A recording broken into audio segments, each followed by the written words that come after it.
This meeting is being recorded. Well, thanks, everyone. Sadly, we can't get together in person, but welcome to the RPEC WEA-Retired continuing partnership on Legislative Day for 2024. I'm Claire Olivers. I'm president of the Retired Public Employees Council of Washington. One of the nice things about doing this virtually is we increased our attendance or sign-ins by about 50% after the cutoff for the in-person legislative day. So that means more meetings with more members, legislators, and their staff. And so therefore we should have a bigger impact, even though it won't be as personal. And I appreciate all of you who are in attendance today to carry our joint message about how important various pieces of legislation are to all of us, and to remind the legislators that we vote. Thanks for being here today. Mike?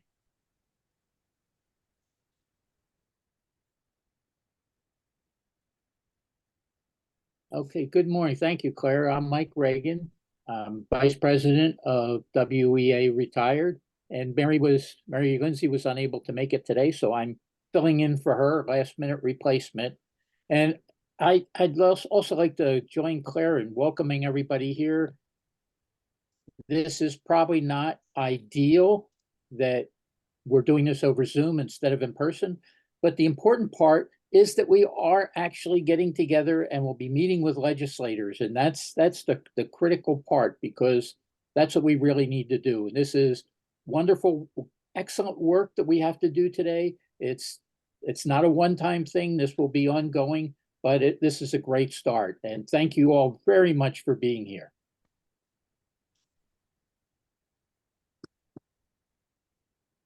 And I believe you were going to lead us in a flag salute as well. Ready for that right now? All right. I pledge allegiance. Pledge allegiance to the flag of the United States of America, to the republic for which it stands, one nation, under God, indivisible, with liberty and justice for all.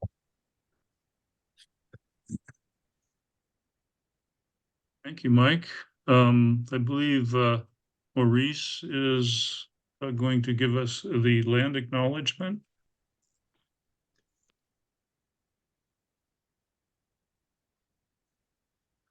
Is Maurice here?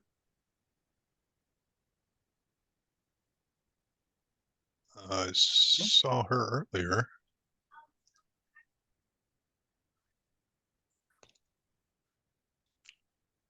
Let's see.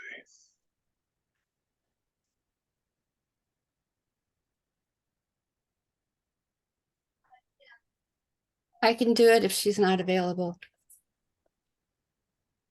She must have gotten bumped off. So. Yeah, Nancy, maybe she's had her service interrupted. Go ahead. Okay. We acknowledge that we are on the traditional lands of the first people of the state of Washington, past and present. We honor them in their land and are grateful.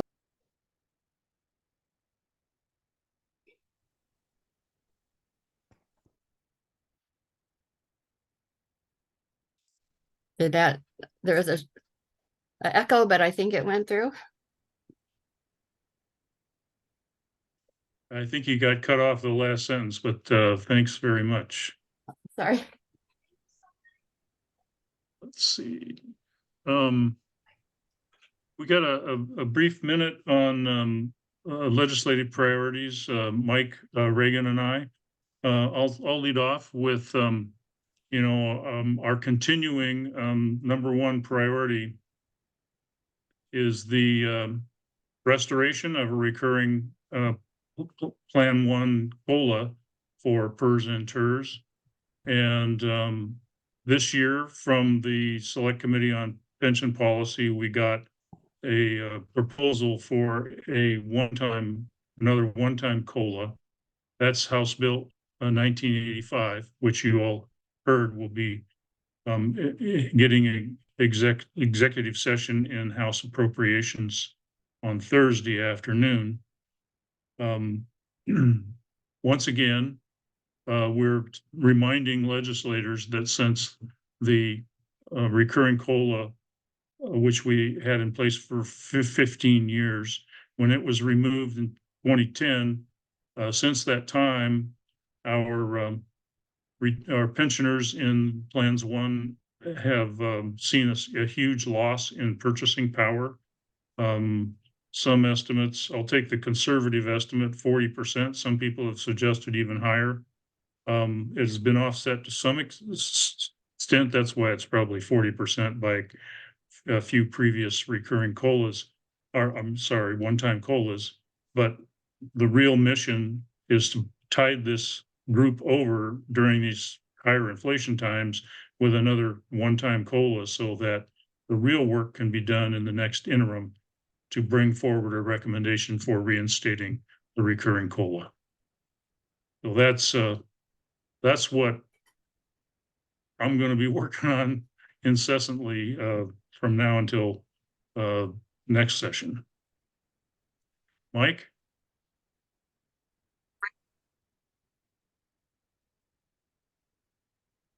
I think you're muted still. Let's see, am I There you are. okay, There you all go. right. The other one is House Bill 2188. It's a PEB Medicare premium subsidy. And, you know, it's one of those things, as Claire was talking about, to me, both of these issues are about fairness.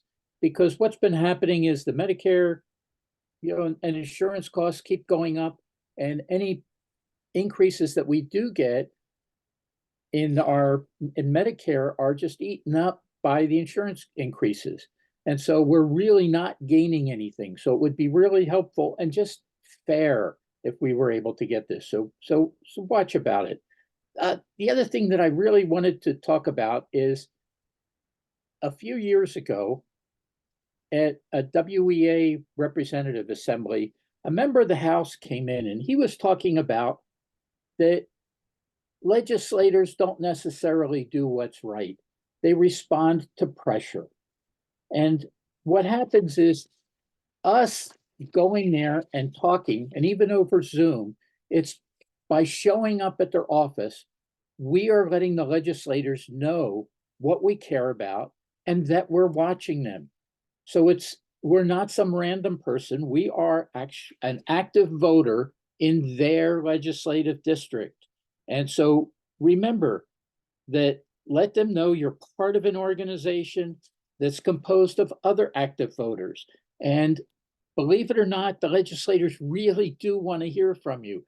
You are applying that pressure, which is going to help them do the right thing, because otherwise they're getting a lot of pressure to do other things. And so please, we're all joining together to do a good thing and to help the legislators do a good thing. Just to act fair and reasonable, people that have put in their lives to help this state be a better place to live. And now it's time that we should be treated fairly and allow us to have a decent life for the rest of our lives. Thank you. Claire? Thank you, Mike. That was great. We're going to get some messaging tips from our legislative government affairs manager, Emmett Mills. Claire, we do have Question. Can one I ask hand a up question? real quick. I've got a quick question. Yeah, go ahead. Good morning, everyone. I'm trying to figure out if there's a companion measure to the House bill. I've gone online to look and it's not shown on the bill report on 1985, but we're meeting with senators, of course, as well. Is there a Senate companion measure? No, there's not. I thought I that think Senator that- Hunt was going to introduce this legislation again on our behalf. So essentially, the vice chair of the select committee on pension policy, who is Senator McEwen, it was his prerogative to have a companion bill to all the select committee bills introduced in the Senate, and he declined to do that. So there are only for both, for the Plan 1 COLA bill, House Bill 1985, there's just the House bill. Thank you. Mhm.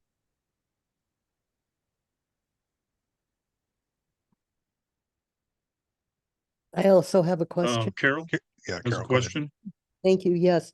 Can you tell me why UMP was not included in 2188? Yeah, so 2188 is a bill that we are actually, I'm about to cover messaging, and our messaging for our legislative week is going to focus exclusively on House Bill 1985. The deal with House Bill 2188, this came at the request of the governor's office, the Office of Financial Management. We'd expressed concerns to them about increasing healthcare costs, and the way that the governor chose to address the issue. Essentially, the issue relates to the PEB Medicare explicit subsidy, and the PEB Medicare explicit subsidy is the subsidy that the state pays for retirees who get their health insurance through PEB. It's a 50% premium, capped at $183 per month currently. Our concerns are primarily the $183 cap, because it is limiting folks on Uniform Medical Plan, which is the most popular plan, as well as one of the Kaiser plans, from getting a full 50% cost share, because the health insurance premiums are so expensive. 183 does not do enough to cover that. And next year, if this cap is not adjusted, then the additional Kaiser plan, the more popular Kaiser plan, will also be impacted. So the majority of retirees won't get a full 50% cost share. We met with the governor's office or with the Office of Financial Management and discussed this issue in addition to the Plan 1 COLA a few times during the interim. And essentially what the governor decided to do in his budget was kind of a twofold measure. One was an increase to the $183 cap. So in the governor's budget, he proposed an increase up to $193 from $183 to the cap. That is not a bill, that is a budget proviso. So that is a component of the governor's budget, and something we hope that remains in the governor's budget, although $10, is not a whole lot of additional relief. It is certainly better than nothing. Now, the second component of that OFM took in addressing the PEB Medicare explicit subsidy turned into House Bill 2188. So this bill changes the base subsidy rate, which is at 50%, up to 60%. What that means is bills that are capped at $183, plans that are capped, the monthly premiums at $183, would not see an additional increase to that subsidy. So that is why UMP Classic Medicare is not impacted. Now, I just want to clarify, this is not information that you all need to understand today. We're going to be talking about House Bill 1985 with our legislators, which is the Plan 1 COLA bill, but I wanted to provide that information as to answer Carol's question, which I hope I did. Okay. You can go ahead and launch into your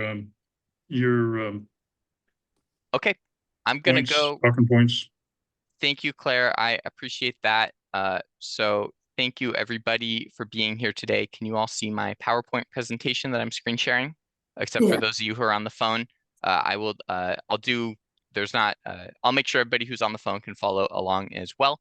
The slides mostly just kind of have the talking points that I'm going to be covering. So thank you all for being here today. My name is Emmett Mills. I'm RPEC's Government Affairs Coordinator. And I am going to be briefing you all on the information that you need to be prepared to talk about with your legislators today. Let's see. So as I mentioned earlier, the primary bill that we're going to be addressing is House Bill 1985.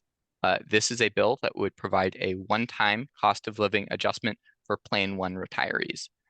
When I say Plan 1 retirees, I'm referring to retirees who are both in the PERS 1 and the TERS 1 retirement systems. Today, we'll refer to them collectively as Plan 1 retirees. What does House Bill 1985 do? So This bill would provide a one-time 3% cost of living adjustment to all to Plan 1 retirees. The benefit increase is capped at $125 per month. And this bill would come into effect this July. And I'm going to mention, I'll go ahead and I'll take questions at the end of this section here about messaging. I'm going to give you all a brief background on the Plan 1 COLA issue. So Plan 1 pensions, it's the state's only pension plans that don't have an annual ongoing cost of living adjustment. There are a variety of reasons for why that is. Essentially, these are the state's oldest pension plans. When they were originally created, inflation was not a major economic factor. This was in the 30s. So inflation was not a major economic factor, and people didn't tend to live very long after retiring. And so a cost of living adjustment was not something that was, I guess, that seemed like an obvious thing to include in a pension plan. Over time, it became obvious that a COLA is necessary for all pension plans for retirees to be able to keep up with inflation. So the legislature retroactively, they later added I guess not retroactively, but they later added an ongoing COLA for everybody in PERS 1 and TERS 1 over the age of 65. That was instituted in the mid 90s, and that was in place until 2011. And there was an economic downturn. The state was facing a budget crisis. And one of the ways the legislature decided to balance the budget was to eliminate the ongoing cost of living adjustment. It was called the Uniform COLA for PERS 1 and TERS 1. Now, at the time, we sued to try to prevent this from happening. And we ended up losing the case in front of the state Supreme Court. And essentially, what it was decided was because the pension plan was not, because the COLA was not an original component of the pension plan, we couldn't win the suit. So since then, everybody in PERS 1 and TERS 1 who had spent their entire working careers paying into their pension, with the understanding for a large portion of that, they were going to receive a cost of living adjustment when they retired, were in a very difficult situation where they, spent their lives planning or around having retirement security, and suddenly a lot of that was taken away from them. And so this is an issue that we've been working to try to fix since then. Our ultimate goal, as Claire mentioned, is to restore an annual ongoing cost of living adjustment for Plan 1 retirees, and that's something that we're working toward. And I'll talk a little bit more about that in a moment, but we have been able to pass 4 bills so far that have provided one-time COLAs for PERS 1 and TERS 1 retirees. So that first bill was passed in 2018. It was a 1.5% COLA with the $62.50 cap. And we passed our first 3% COLA in 2020, same dollar amount cap. And then in 2022 and 2023, we passed bills that were 3% increases capped at $110 per month. This year's bill is a 3% COLA with a cap of $125 per month. And it has been, I believe, as Claire mentioned, it's been approved by the Select Committee on Pension Policy. In November, they signed off on this bill. They endorsed it. So it has their approval, which is great news for us. Now, I'm going to go back to the one-time COLA bill that we passed last year in 2023, because that bill wasn't just a one-time COLA bill. It had a very important provision in it that we worked to make sure was included in the bill.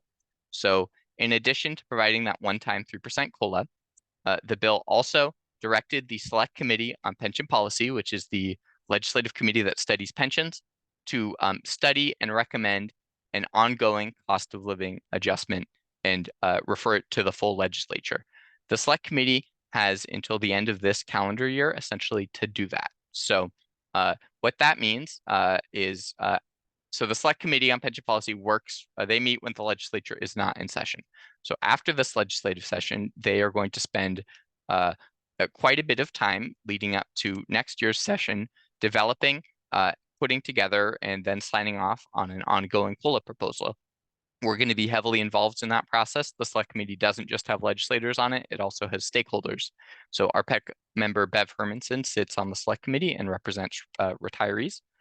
And so she is going to be our voice, and we're going to do everything we can to make sure we get the best possible recommendation from the select committee for the legislature to look at next year. So what this means is hopefully this is the last time we will ever have to ask for a one-time COLA, because next legislative session, next year, we can fully dedicate ourselves to try to restore an ongoing COLA. The legislature will have a proposal before them that has been signed off by the Select Committee on Pension Policy, and which has never happened before. And so we are hopeful about what next session will bring. What this means, though, is you all need, PERS 1 and TERS 1 retirees need another cost of living adjustment before we can restore an ongoing COLA in 2025. And inflation is still high. Let me move on here to the next slide, actually. So why is this bill important? House Bill 1985. So as Claire was exactly right, Plan 1 pensions, most Plan 1 pensions have lost 40% of their purchasing power since 2010, which is the last year that they received the uniform COLA. That is including the one-time COLAs that the legislature has given. So we've seen, in the last few years, inflation that is extremely high. We've seen, we've seen costs for healthcare and housing and food. You've all seen those costs skyrocket. And so folks on fixed incomes, folks who are not getting COLAs every year, are really struggling to keep up.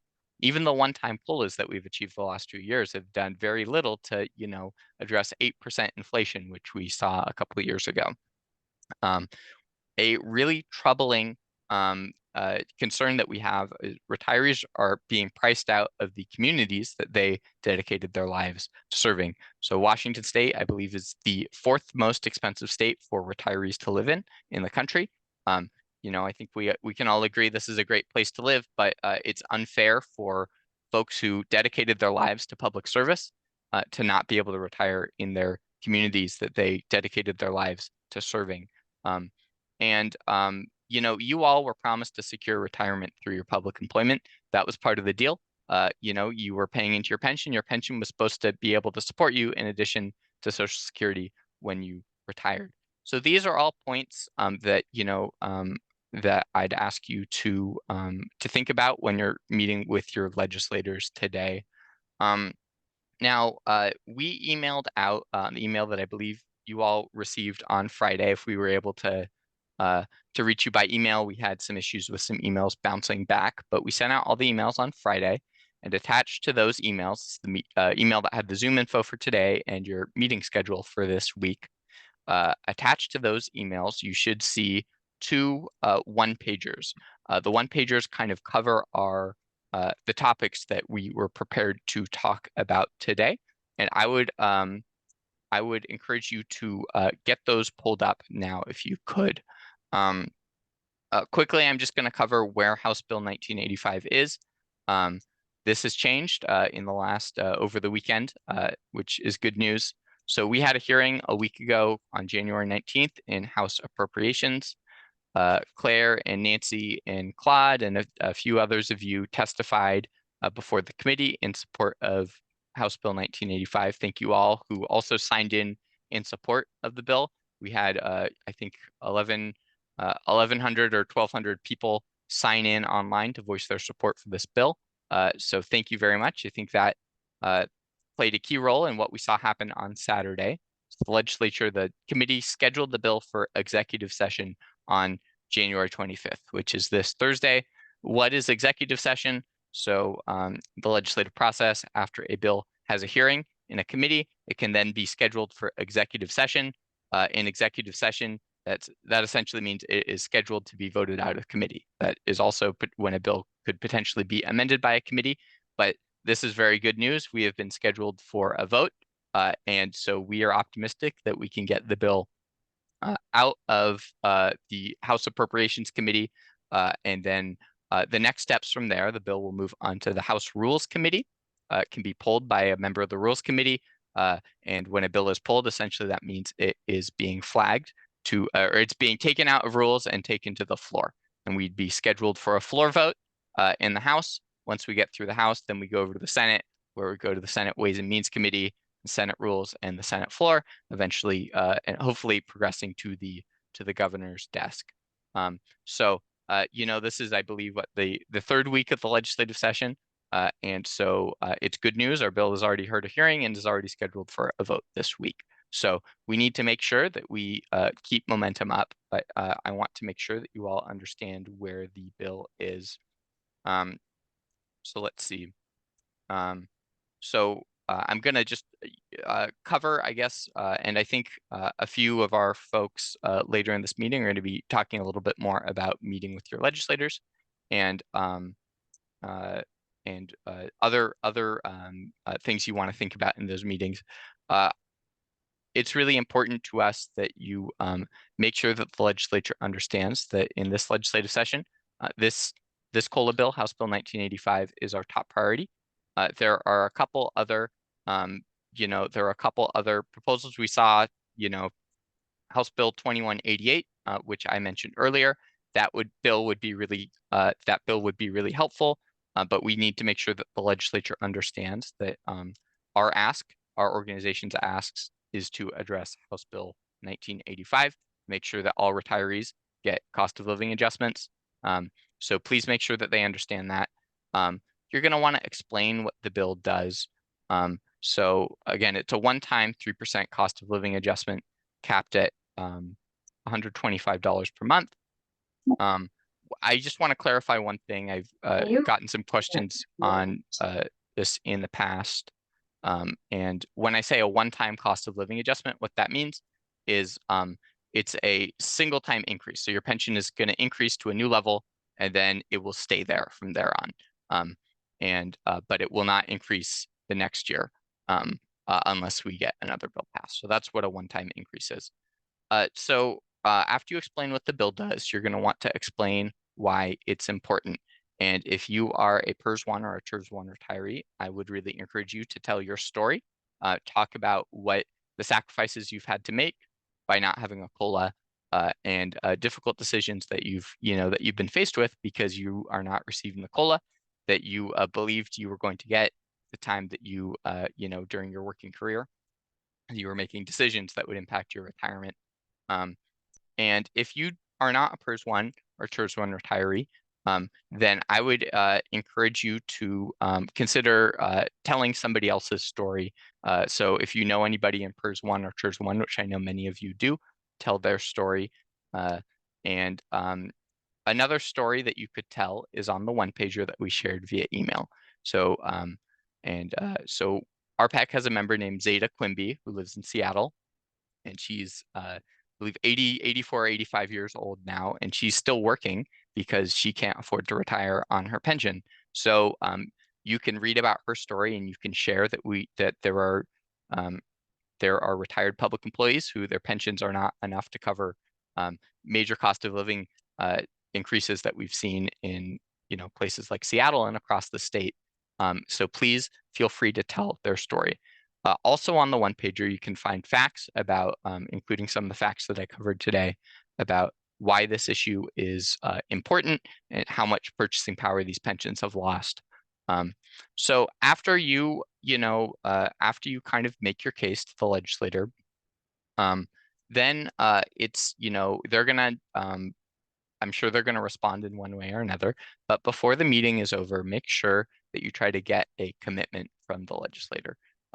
And ask them, say something like, can we count on you to support this bill? Can we count on you?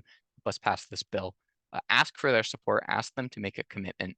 And I think other folks will talk a little bit more about this later in the training, but we do have a meeting report form that is on our website. So after you complete a legislator meeting, we ask you to fill out that meeting report form so we can know who you met with, how the meeting went, what their position, did they, make a commitment to support this priority, to support this bill.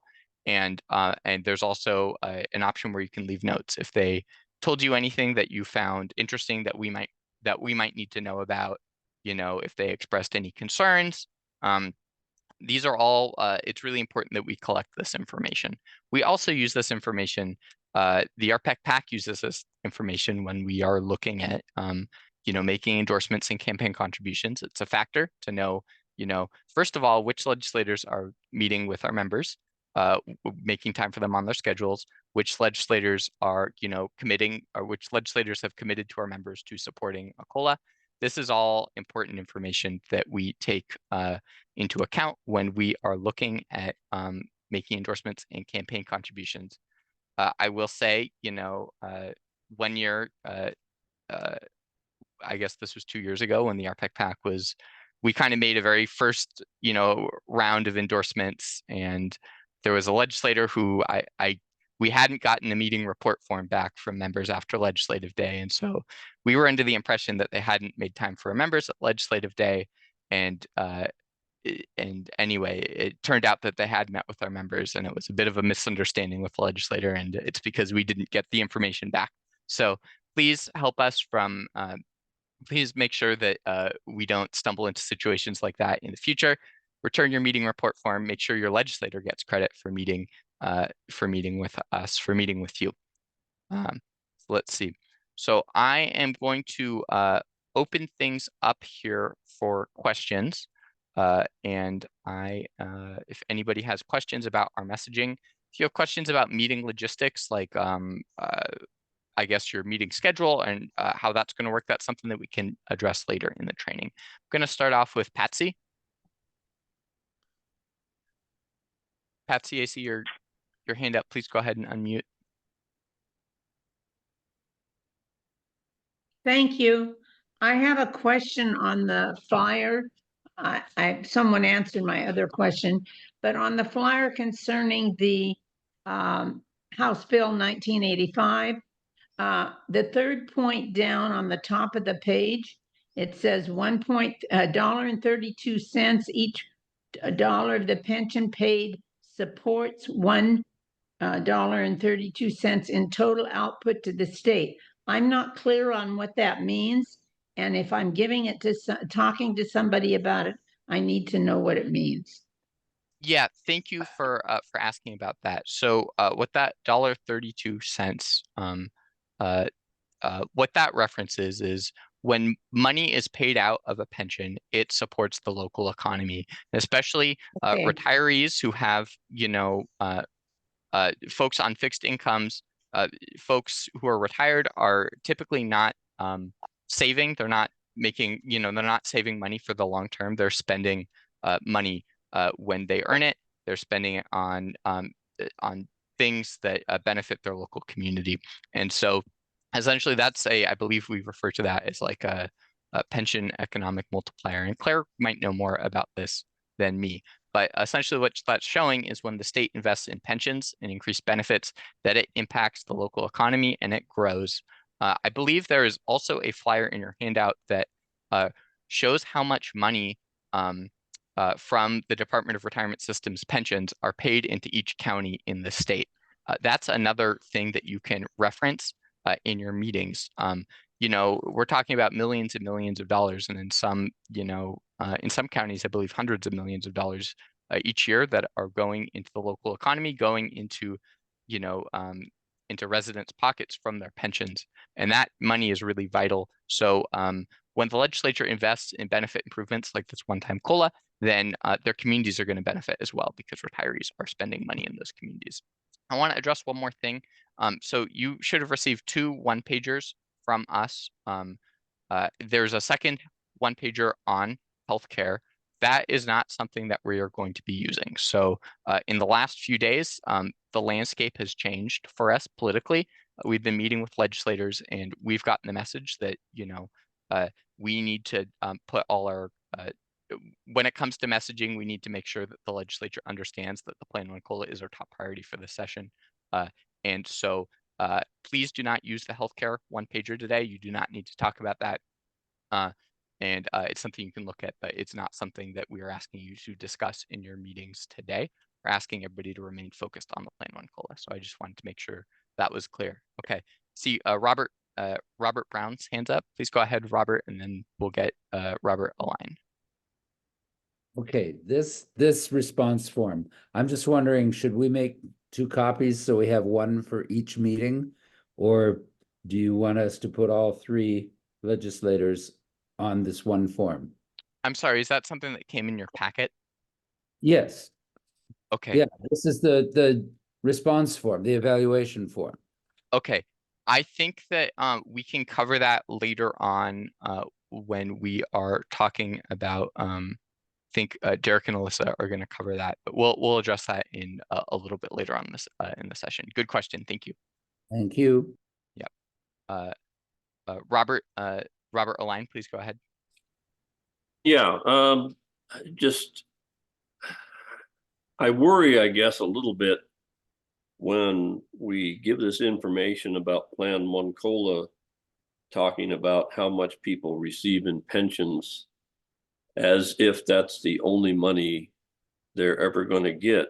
And it completely ignores Social Security, which adds another 24,000 or whatever a year to people's retirees' income. And I just worry that we're kind of misleading a little bit by saying, you know, Plan One retirees get less than 30,000 or less than $48,000 a year from their pension. Well, that's true, but it completely ignores the other aspect of Social Security, which brings that level up to a more reasonable level in terms of surviving in today's environment, even with the inflation rate. And so how do you want us to address that? If the legislature says, what about Social Security, you know, that tax on additional money, how are we supposed to address that? Right, yeah, that's a good question. So first, you know, the reason that we don't mention Social Security on the one pager, you know, it's designed to make arguments that support the message of that the legislature needs to provide this one-time COLA. And you know, while all of you, I would at least most of you, I'd assume are getting Social Security, and while that is important, you know, it does not talking about Social Security does not support our message that these retirees need a COLA. So I get your point, you know, Social Security is important, and I'm sure, you know, it's critical to all of you paying your bills. But it, you know, talking about it does not support our message. I don't anticipate that legislators will ask about it. You know, if they do, you can acknowledge that you're also getting Social Security, but you can say, you know, but inflation has gone up so much that, you know, it's really challenging to keep up. You can also, if they ask you about Social Security, you can also respond by mentioning the cost of living adjustment that Social Security received, what, 2 years ago or so? It was somewhere around 8%. Is that right? I can get that number for you. 9% or over 9%. So you can talk about how 9%. sure your Social Security is going up, and Plan One should have a COLA just like Social Security. That's how I would respond. All right, thank you. Yeah, thank you. Dave Peeler. Yeah, thank you for the information.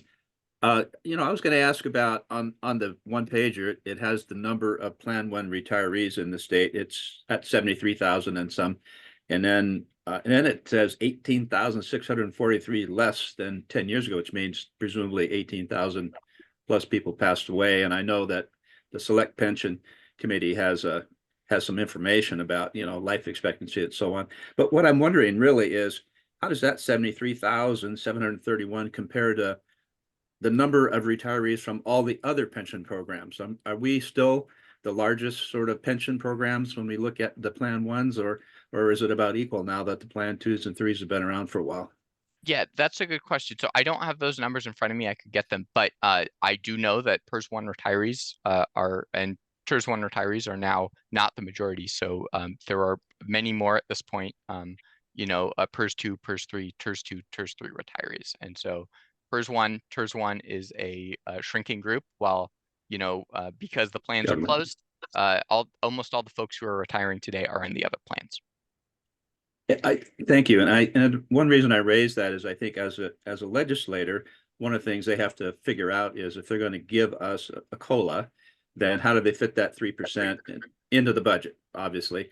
And, you know, and I'm thinking about, well, comparing that total number for 73,000 people to the other number that they're already working into the budget for the regular COLAs for all the other plans, how does that compare?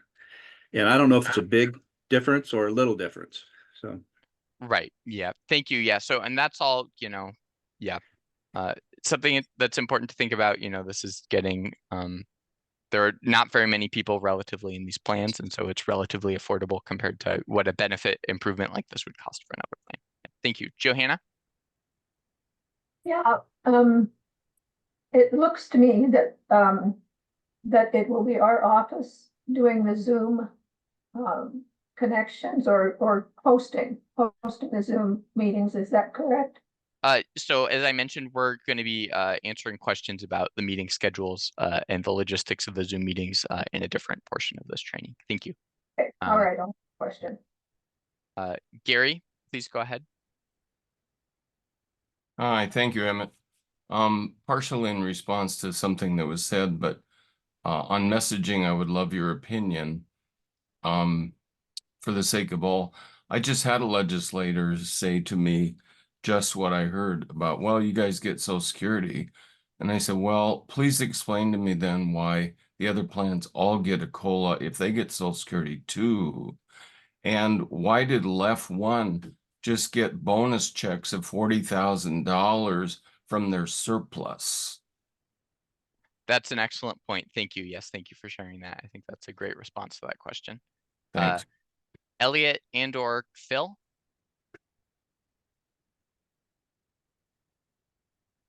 And you're muted.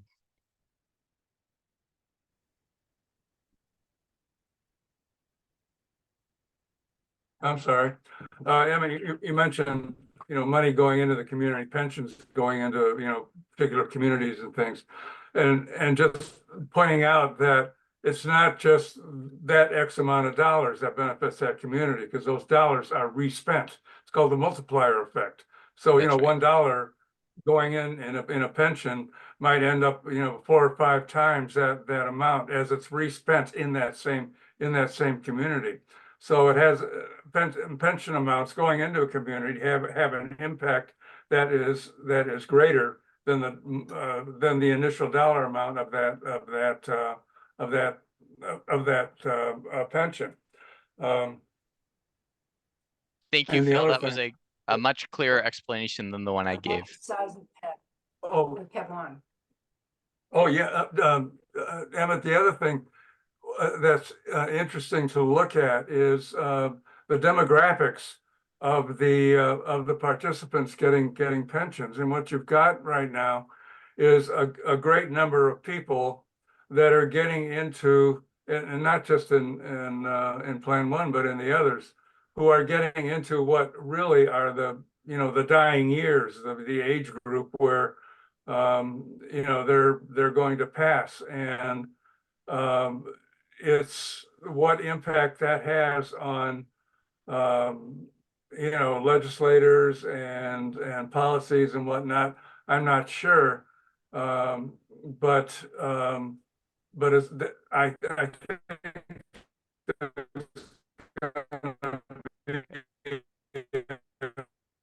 Phil, you're getting cut off a little bit here. I'm having trouble hearing you. on both. No, okay, well, That's an just excellent that point the as group. well. Thank you. So we're gonna have to, I'm sorry, we're gonna have to take a break here and reconvene at let's see, 10:55. And soon after that, the State Treasurer, Mike Pellicciati, is going to be addressing all of you. So I see some hands up still. I'm gonna put my email in chat. If you have any questions, please email me. It is EMMETT.mills@rpecwa.org. And please feel free to reach out. I'll put my email and my phone number in chat so you can all reach out. But we're going to take a break and we are going to reconvene in what's now going to be about 7 minutes at 10:55. So thank you all and see you all soon.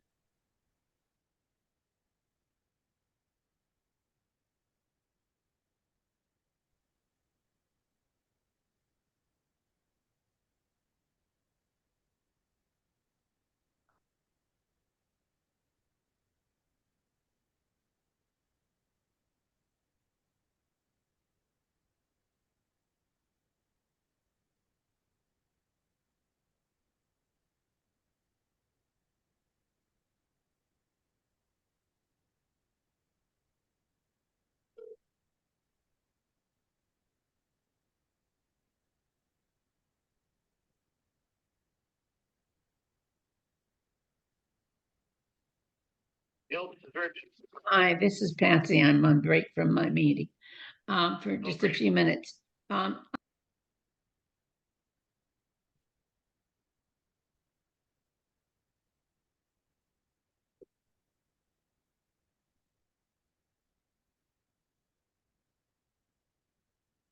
Patsy, you on mute.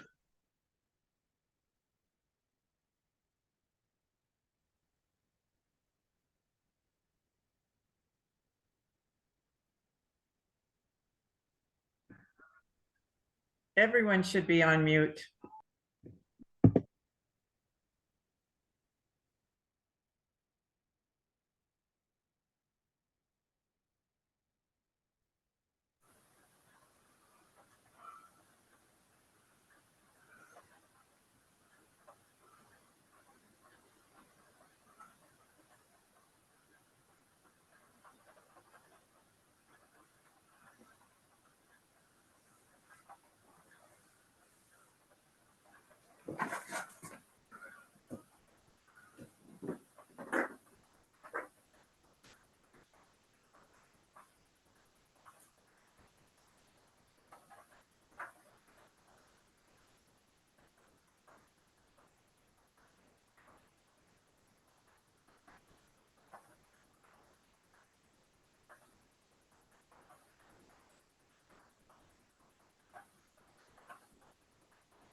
Is there anybody still taking registration?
Say, Emmett, who's going to introduce the treasurer?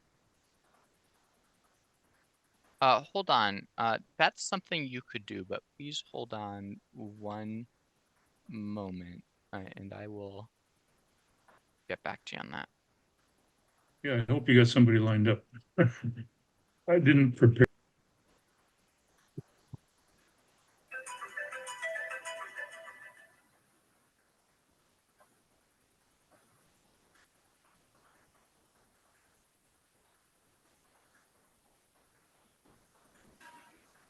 Claire, did you say there's an issue with the treasurer?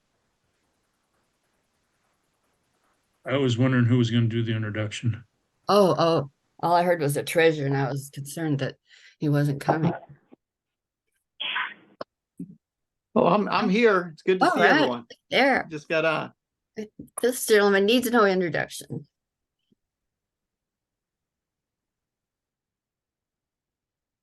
I will mute myself.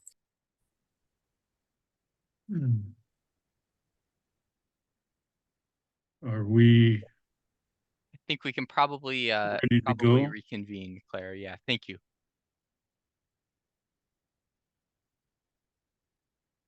Well, we have Treasurer Mike Pellicciati in attendance, and he is of course nearing the end of his first term, and he has been a great friend to retirees of all stripes, but particularly we public agency retirees in the work that the treasurer's office does to support the management of funds and that sort of thing, and has been on a speaking tour all around the state, focusing on retirees among others. So thank you for attending today and being our keynote speaker, Treasurer Pellicciati.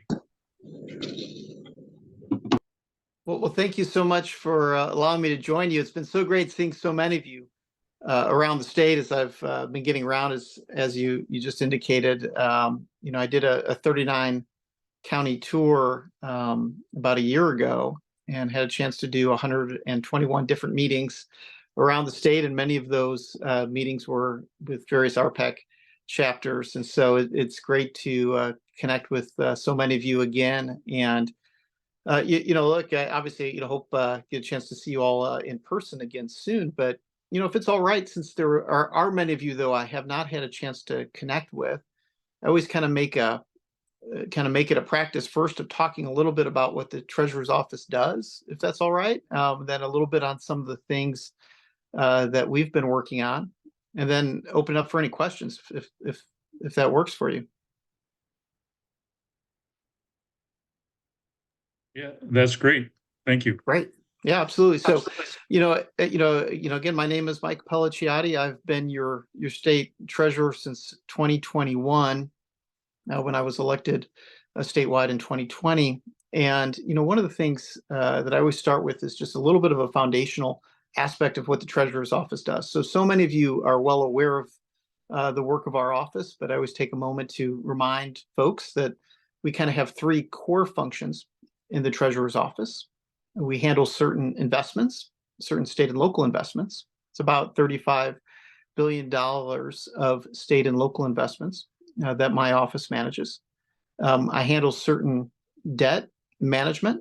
So even though the state of Washington balances its budget every year, our operating budget, that is a good thing. We balance our operating budget every year. We have our transportation and our capital budgets in which we issue bonds for. And those bonds, so many of you are familiar with, is the idea that you borrow money up front in order to pay for a long-term project, like a bridge or a road or a building or something along those lines. And so, as a part of that, we issue bonds in the same way you might have a home mortgage or a car loan. We do the same in the state of Washington, or I should say the legislature does, by issuing authorizing bonds. And then our office issues those bonds. So even though we don't determine what those projects are, our job is to try to get the best financing and best rates that we can related to those bonds. And that's the debt management aspect of the office that we manage. And then the third issue is called, essentially, I serve as the state's banker. I handle the cash flow for the state of Washington, the money in, the money out, the checks that are issued. And it's about $1/3 trillion a year in cash flow for the state of Washington now that my office manages. So while those are certain kind of core functions of the office, one of the other obligations that I have, that the legislature has directed the treasurer to do, is to serve on certain boards and commissions. Many of them you're very familiar with. I serve obviously on our state's investment board, which manages our state pension funds, as you're well aware. Obviously, I also serve on various other boards related to housing financing. I serve on boards that handle small business kind of tax credits and loans and things like that, as well as boards that do banking regulation for certain public deposits. And I also chair our state's finance committee, as well as one board, actually right before this, that ended just literally a minute before I joined you, which is the ABLE board, which provides financing for or investment opportunities for families with disabilities. And then I also serve on the GET committee, which is our 529 committee that handles, you might be familiar with, kind of investing in your kids' or grandkids' educational attainment. So I always start with that as just kind of a foundation of some of the work that we do. But one of the things that's been really exciting is we have really focused in the treasurer's office on how we can best serve the needs of working families and retirees in our state. And I want to start by just foundationally talking about what has been very important to me, which is making sure that we are having good financial health in the state of Washington. And one of the ways that I've done that and really focused on that has been providing certain financial guardrails to the legislature to make sure that their budgeting is staying within those certain financial guardrails. So while it might not be my job as treasurer to tell the legislator like what particular project to fund or not fund, I view my role as the state's chief financial officer as providing recommendations to the legislature to stay within certain financial guardrails. And we've done that by making three recommendations. The first, and in many ways the most important, has been to make sure that the legislature fully funds the pension actuarial obligations. The legislature has followed that recommendation and has also followed my recommendations to include an additional about $250 million toward the underfunded pension liabilities of some of the older plans that we have. And as a result of that, I can now proudly tell you that the legislature has not only followed our recommendations, but we now have, depending on how you calculate it, the number 1 or number 3 best funded pension now in the country. And that is something we can take pride in because it is important for a number of reasons, but it is something that is just foundationally important to me. It's, as someone who is the child of public educators, someone who's my nana, my grandmother, served her entire life as a janitor and cleaning lady, but did so in the public sector, and as a result had retirement benefits that allowed her. She has passed away a few years ago at 100 in her 103rd year of life. And she lived her life with the retirement dignity that I believe foundationally that everyone should have, and the retirement security that people should expect. And so, the importance of protecting pensions is very, very personal to me and is very important, and is something that I'm very proud the legislature has followed our recommendations to make sure are being funded in a way that ensures that retirement security for everyone in our state. So that was the first recommendation, and in many ways it's the most important because there is no more expensive debt you can have than an underfunded pension liability. So by having one of the best funded pensions in the country, we know that is in a good place. The second recommendation we made was to make sure that our reserves have been maintained and preserved at our pre-pandemic reserve levels. So if you remember, we had a COVID economic recession back in 2021 and 2020, and going into 2021, our reserves had to be returned to those pre-pandemic levels. The legislature has followed our recommendations related to maintaining a certain reserve level, which is kind of the savings that we have for the state. And then third, the legislature has followed our debt service ratio, which is essentially the level of debt and the percentage of our kind of income as a state, or revenue as a state, that is going toward those past debt payments, that percent like that you might have that would be going to your car loan based on your income every month, or a mortgage payment or something. For us, that debt service ratio is very important, and the legislature has followed that recommendation as well. I can assure you these are not always easy recommendations to convince the legislature to follow, because obviously that affects the amount of debt that the legislature can issue. It also affects the amount of money they want to spend to be putting into savings. But these are foundationally important. And by following each of the 3 recommendations that my office has made to the legislature, what I can proudly report to you is that we have maintained a Moody's AAA credit rating for the state of Washington, which is the top credit rating you can have in the state of Washington, which is exciting. But I have even more exciting news, which is while Moody's is often seen as the preeminent, certainly one of the preeminent, if not the preeminent credit rating agencies, there is another one called S&P, Standard & Poor's, and they do a credit rating as well. And for the first time now, they just about a week and a half ago gave a positive outlook on our AA+ credit rating, which means that they believe that there's a potential to, for the first time, have the state of Washington have multiple AAA credit ratings, which would be the first time in state history that we've done that. We already have now a credit rating as strong as the federal government for the first time this year, for the first time. And if we get that upgrade from S&P, we would actually have a credit rating and credit worthiness stronger than the federal government here in the state of Washington. So just to give you some context, I say that from the standpoint that the state of Washington's financial health is in a very good place. And that is something I want to reiterate, because all of that is important. All those pieces fit together, but I'm very proud of the partnership that I've had with the legislature to make sure that we are in a good financial position. So, while we're in a good financial position, I'm always focused on what is in the best interest of working families and retirees. That's why I have continually put forward legislation that makes sure that folks have economic opportunity at birth, and that they have an opportunity to economically thrive throughout their careers, and that they can count on retirement security later in their careers.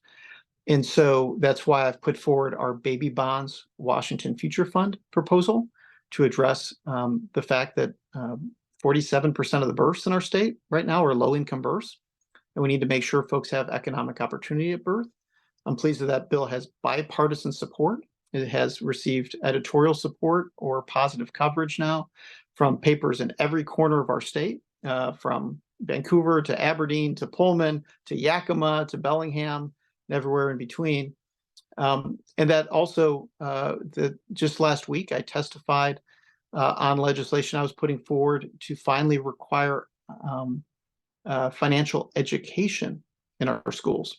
So for the first time in state history, we would actually be integrating in the curriculum financial education for students to provide a better foundational training in the core foundational issues related to financial education today.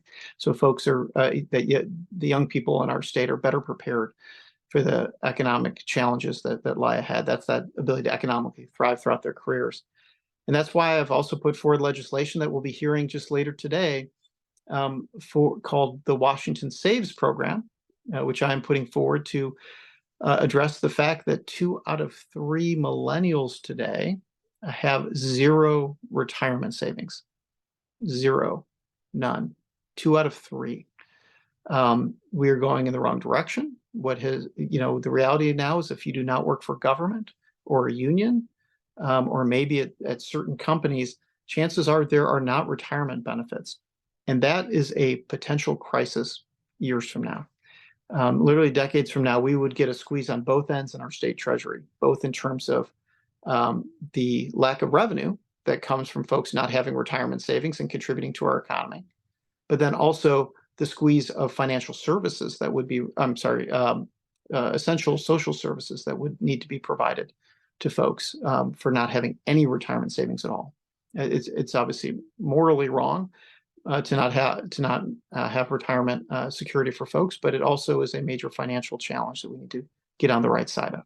And that's why my Washington Saves proposal is being introduced, and I will be testifying this afternoon in both the House and the Senate committee related to this legislation that I'm putting forward, which would simply make it easier for folks to save. I did retirement town halls all around the state over the last several months, and one of the things I heard was that there's a need for more savings to make it easier for people to save. And what this bill would essentially do is just take a percentage, voluntarily take a percentage of people's check right off their payroll, put it into an account which will be professionally managed on their behalf, and is portable, it's theirs, and it just allows for those savings to occur. So I'm really excited about this Washington Saves proposal as well. So again, this kind of comes foundationally to all these pieces, making sure it's economic opportunity at birth, making sure that people can economically thrive throughout their career, and make sure that folks have access to dignified retirement. And so, and I'm sorry, I realize today is Monday. It's actually, the hearing is tomorrow. I better get that right. I'm so excited about it. I can't wait to testify, but the hearing is actually tomorrow in the House and in the Senate related to that. But my point is this: when we're doing financial issues right, we are truly meeting the needs of the people of our state. When we're fighting for working families and retirees, we are making sure folks have the opportunity to be empowered and to economically thrive and to do the things that they want to do in life. And that is so critical. That's what I love about this job. And it's one of the things that really excites me, is how everything we do and the focus that I have in this office is with a long-term perspective. Everything that we do, we're always thinking, and the culture I try to instill is 5, 10, 20 years, 30 years from now in every policy we're looking at. And when you do that, good things happen. That's when you're able to bring together the bipartisan coalitions that we've been able to bring together. It's how we address the big issues we need to address. And that's how we make life better for the people of the state of Washington. So I always wrap up with one thing, and then I'm happy to answer any questions that you have, which is we're doing all of this. We're actually managing our state's finances well. We've actually returned $532.2 million back to the people of the state of Washington by refinancing our debt in a way that has taken money that was otherwise being wasted to Wall Street and returning it to the people of the state of Washington. It's why we've been able to send $1.8 billion in new money in the 4-year outlook to the legislature to meet the needs that are taking place because of the good investment work that we've done. We've done all of this because of the talented people in the state treasurer's office. And so I always end the speech and always want to reiterate one thing in every speech that I do, is that if you bump into one of these talented folks in the treasurer's office, many of who could be making 2, 3, or 4 times as much in the private sector as they do in the public sector, but they do this work in order to make sure these funds are going to the people of the state of Washington, and they're using their talents for the good of the people of the state of Washington. My only ask is that you, if you bump into one of these talented folks in the treasurer's office, that you thank them for their service, because they're the ones making all this happen. And I will wrap up by thanking all of you, because one of the things that I love about talking to RPEC is that all of you have contributed in so many ways in public service to the betterment of our state. It continues to make a difference, the service that you have provided. And we cannot thank you enough for the service that you have provided for the state of Washington. So this is my opportunity to thank you for all that you've done. And with that, I'm happy to open up for any questions that you have. So before I call on the first question, there's in the chat a request for the bill number on the Washington Saves bill. Oh, great. Well, this is where this is where hopefully if I've someone from my office on this call, they're gonna text me that, and I will tell you as soon as they let me know. I want to say I can help. It's like 66. Does that sound right? I promise you, I don't want to get that wrong. So I'm going to give you both those numbers in just a second. It's 22. It's 2244 in the House and 6069 in the Senate. That's the auto IRA. There it is, 6069 in the Senate.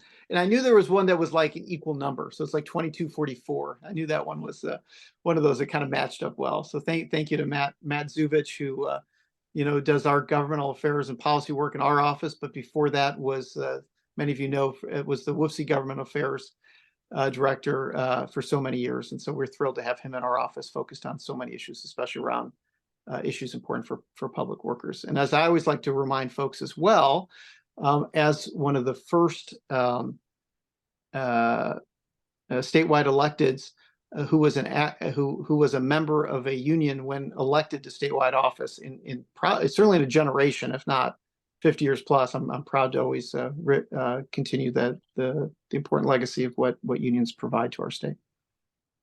So the first question I have hand up is Elliot and Phil. Yeah, I want to thank you because for the first time, I've been getting messages from the treasurer's office. I used to work for the actuary and we never knew what you did. We'd ask the actuary and go, you don't need to bother with that. Just focus on what we do. So thank you for finally sending out messages to help the public understand what the treasurer actually does. People would ask each other, what does he do? Well, Elliot, thank you so much. And as somebody who served in the actuary's office, I certainly appreciate all the important work that you have done, because we wouldn't be able to do so much of the good work that we do if it weren't for our partnership with the actuary, state actuary. But I need to clarify that was not the current actuary; it was his predecessor. Because I know the current actuary, and he will not appreciate me, not clarifying that. Well, the work of the office is what has been so critical. But thank you for saying that. Look, this work is so critical. I mean, I feel so strongly about this. This is the difference when you're sending $1.8 billion. It all depends on whether or not that certain projects are met, whether the legislature, and I hope they are able to have the money now to fund COLAs for retirees. Like this is what this additional money allows for things to happen. And that's why I focus on it so much, is because it's what allows for the state to work. So I'm a big believer in financial transparency, and the more folks can understand what our office does, the more that we can engage with the public so that we're better meeting the public expectations. Thanks. And next question is from Aruna Bhutta. Aruna. You stepped aside. Are you ready?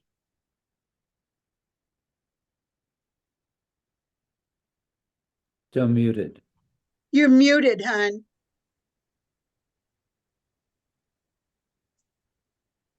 Runa, you're muted. Now I'm unmuted. Thank you. Thank you, Mike, for your forward-thinking policies. I have two questions. One is the capital gains tax that had collected more money than expected. How is that money being appropriated? Where the money is going? Do you have the control over that or information about that? Sure. So thank you, Aruna, for the question. So I don't have control where the money is spent. That is up to the legislature to make that determination. What I can tell you is in response to the first question that you raised, which is about how much money has come in. And the answer is it's estimated to be about a little more than $500 million at any given time. And the thing with capital gains is it is a more variable revenue source. And as a result of that, those numbers can change in any given year. And it also is a situation where, as a result of that, there is a little less, clarity in terms of how that can come in any given year as a part of estimates. So hopefully that answers your question. The majority of it does go to educational spending, but the legislature would have more information on particular allocations. And second question I had was, since you also handled the debt for the transportation and capital budget, what do you think about public banking to kind of decrease the rates at which we get the, sort of loans from the commercial banks? Thank you. Well, our office for years has had various forms of public banking. So one of the programs, for example, is our local government investment pool. That's been around for years. What that does is that is most certainly public banking, where it pulls together different projects from all around the state, maybe a fire truck that needs financing at a local fire district or a school bus at a local school district. And we take all those, we pull those together, and we issue it in one big package using the state's good credit. And as a result, have achieved very, very low, if not historically low interest rates at times. And that is most certainly a form of public banking. Another form of public banking that we do and have for years is we invest for local governments. That is, we have about $20 billion that we're investing in the Treasurer's office for local governments. And I'm proud to report that our returns now are 50 times what they were than when I came into office. 50 times. You might have said, did he just say 50 times? The answer is 50 times. That is now an extra $3 million more a day going to local governments. Now, a lot of that has to do with the increase in interest rates, but it's part of the good managing by our office that has allowed for us to hug that interest rate curve as it's gone up, to have that extra money now going to local governments. That's another form of public banking. We're doing that very well. My rule related to various forms of public banking is that it has to do two things. It has to not unconstitutionally use public funds. That's generally a good rule in general, to follow the Constitution. And two, to make sure it does not in any way put our pension funds at risk. Those are the two rules I have. It's up to the legislature to determine public banking systems that, at least in my view, stay within that framework. And if there are things that are ultimately financially beneficial to the state. So that's kind of the framework, and certainly the public banking we do, we're doing very well in the Treasurer's office. Thank you. Next up, Amy Fortier.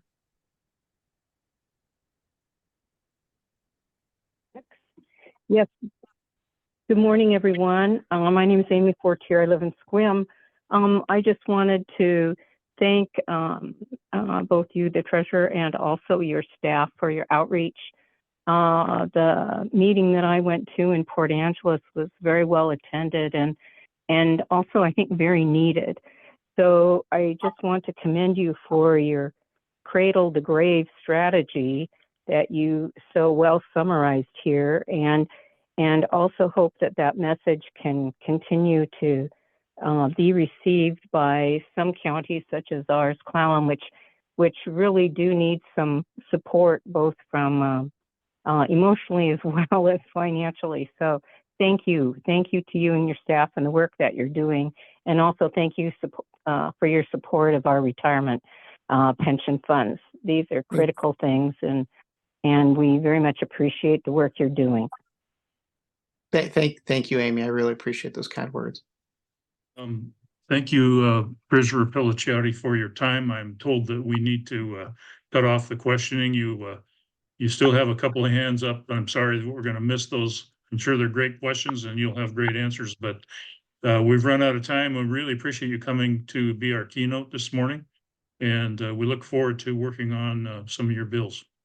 Well, thank you so much. And I can't wait to see you all, continuing to see you in person. So if we didn't get to your question today, I promise you we're going to get out to your local chapter soon and we can have an in-person conversation.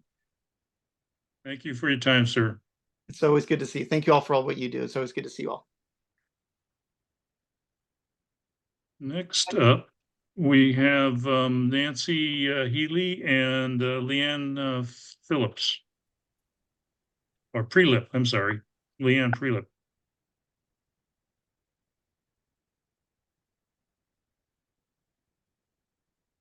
Thank you. Nancy, would you like me to go first? Yes, please. Okay. So hello, everyone. I am Leanne Prelip from WEA-Retired and chair of our legislative work team. Together with Nancy Healy, who is from RPEC as secretary and legislative chair, we will be reviewing ways to maximize your opportunities that we'll have with our legislators. For some of you, this will be a review. And for others who are just joining us for the first time, it will be helpful information. And that way, we can work together and have successful meetings with our legislators today and in the future. Included in your packet are materials are two pages related to our remarks today. One is titled 12 Tips on How to Communicate with Your Lawmakers, and the other is a handy guide to crafting your message. These pages will be helpful to use during our breakout rooms, which follow the training portion of our agenda. Nancy's and my remarks will mirror some of these tips, but we will not be reading these pages to you. So learning to maximize our meetings with legislators is it's really essential for success with our issues. And my following suggestions are items to put on your to-do list for when you meet with your legislators. So first, do address your senator or representative properly. Use their title and last name because this shows respect. Identify yourself, including the organization that you represent. And it's important for you to know the status of the legislation in which you are interested. For example, know the bill numbers, where each bill is in the process. And this information is included on flyers in your packet. One concerns the Plan 1 COLA and the other relates to the Medicare subsidy, which we will not deal with the Medicare subsidy today. So just be sure you have the information in front of you on the Plan 1 COLA. Be brief and explicit. Get to your points fast and focus on your issue. We usually have only 15 minutes to visit, and some of that time is already used in the introductions. Do stay on message. There are times when the legislator may wish to deflect conversation regarding your issue. But it's important for us to bring the conversation back to our issues. And this can be done with phrases such as, thank you, Senator. We do appreciate your interest in protecting shellfish, but today it's important for us to discuss our pensions. Use your own words to Explain the logic of your position in straightforward terms. Relate them to such things as your job, your monthly living costs, healthcare expense. Basically, tell them how you are personally affected in retirement by a lack of a regular COLA. And then also mention the steep yearly increases of healthcare premiums. Your personal stories will help establish the credentials and the validity of your concerns. This does not have to be a long chapter and verse biography of your life, but let the specifics of how you are affected in your life so that it will leave an impression that will remain with the legislator when these issues come before him or her for a vote. Remember, we only have 15 minutes, which, as some of you who have experienced, is more than the 1-minute timeline we have had in our testifying at committee hearings. But we must share our 15 minutes with the others in our group. Do have facts to influence the legislators' thinking, which again are found in flyers and other information from our organizations. Do ask the position on your issues. Ask them to support your position. If it's different from yours, ask how and what is necessary to change that position. When they respond, be aware, listen carefully to what they have to say. Subtle details can indicate their preferences and how you can follow up. And in the debriefing your group will do, or the forms that you fill out to send back to RPEC, you may have heard something that will give an idea or clue in assisting in gaining their support in the legislature when you have follow-up contacts with him or her. Another point that I think is important is do get to know the legislative staff. Many times you will be meeting with staff because the legislator is not available. But we want to treat this legislative staff courteously. They make or break our chances of reaching the legislature or legislator. Do say thank you to both the legislator and staff. Of course, you would do this on your way out or when your video conference is over. But consider sending a quick thank you note by email to your legislator, which will be read first by a staff person. Remember, you want that staff person to remember you. So Nancy now is going to offer some additional information to maximize our legislative meetings today. Nancy? Thank you, Leanne. Hello, everyone. It's great to see all of you. We're excited about this fun day of training and chatting with our legislators. Leanne and I have been asked to talk with you briefly about maximizing your meetings with your legislators. As you know, the legislators most enjoy hearing from their constituents. Each time Emma, Lori, and I met with legislators last week, they always asked if we were from their districts. They truly feel a link with people who are from their home area and are potential voters and donors. This is not unexpected, but it does give you a warmer welcome.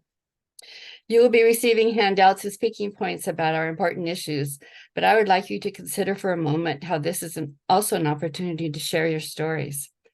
I'm not suggesting that you monopolize the time with boring details about a medical situation or an unexpected medical bill, but I'm asking you to consider sharing your story or the story of others.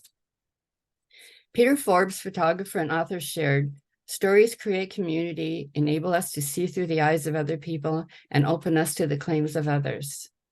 A Native American proverb provides, "Tell me the facts and I'll learn.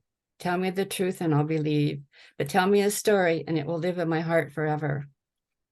An example of this was a meeting we had with a legislator last week.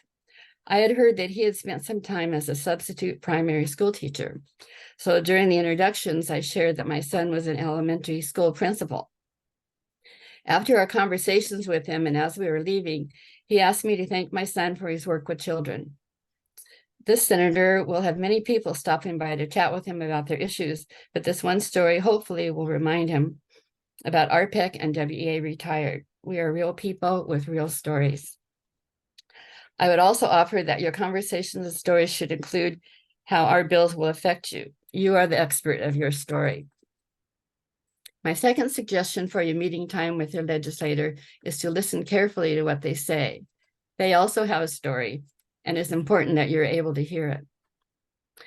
Now I'd like you to look at the handout in your packet. This document is called A Handy Guide to Crafting Your Message. Hopefully you've already looked at this, but I just want to go over it quickly. For some, this may be basic information that you already know, but I feel that we all have different communication styles and ways of learning. This page is helpful to me in a simple way for me to remember what I want to be sure to include when I talk with my legislator.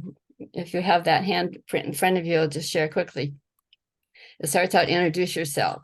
In this situation today, you'll have a leader that will make those introductions, and each one will be recognized. What is my issue? Talking points will be provided for you today, and as we know, our issue is the COLA. Why I care, how this affects me. This is your story, and keep it short. Why the legislator should care, how he can help. Make the ask. Our ask is support the bill, our COLA bill, House Bill 1985. Always thank them for their time. And if you meet with them in person, shake their hand when you leave, and always thank their staff as well. Also, be sure to say thank you to the legislators for supporting our bills. They've been important in keeping our issue moving and moving forward. Remember, the ask is why we are meeting with them. Thank you all for your attention and your time. These conversations and connections that you make with your legislators are so important to the success of our bills. Now I'll turn this back to Leanne for some final comments. Thank you, Nancy, for your pertinent suggestions and for all of us to be sure we have a successful meeting with our legislators today. In conclusion, I would like to emphasize the first tip printed on the 12 tips paper in your packet: build relationships with legislators during the interim. While obviously the session is already underway, following these suggestions for building relationships with the people who have the decision-making authority regarding our issues is essential. Staying in contact with them throughout the year will help us achieve success. Thank you all for being here today. And Nancy and I have been pleased to share ideas with you and hope we have provided a nugget or two toward your successful meetings today. Thank you.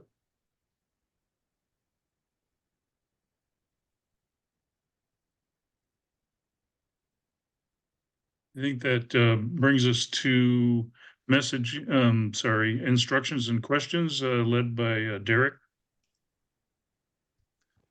Thank you, Claire. And Alyssa.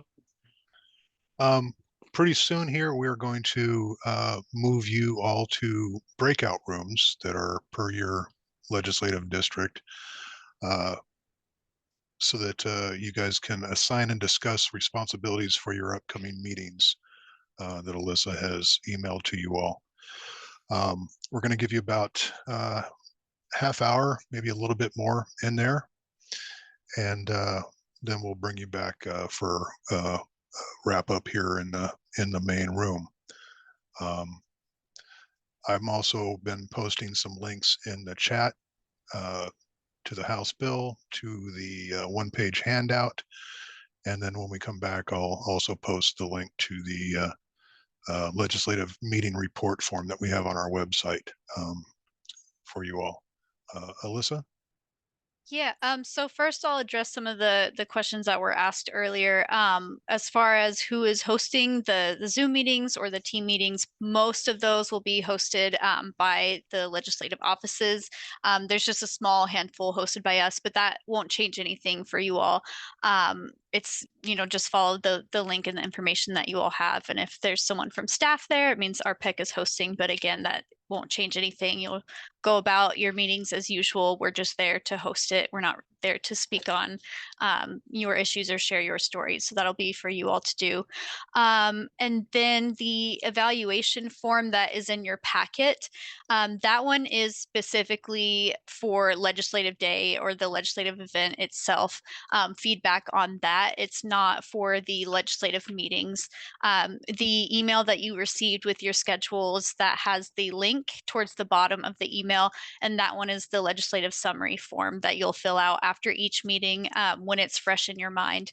So the evaluation form, you can fill that out, you can mail it to us, or you can take a picture of it and just email that to us just so we can you know, have that to improve in the future. And hopefully we have a hotel that doesn't shut down on the last second. Yeah, does anyone have any other questions? Marcia?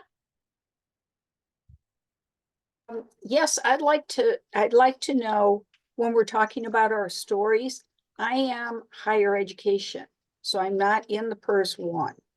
Do you have a recommendation about how I can craft that story?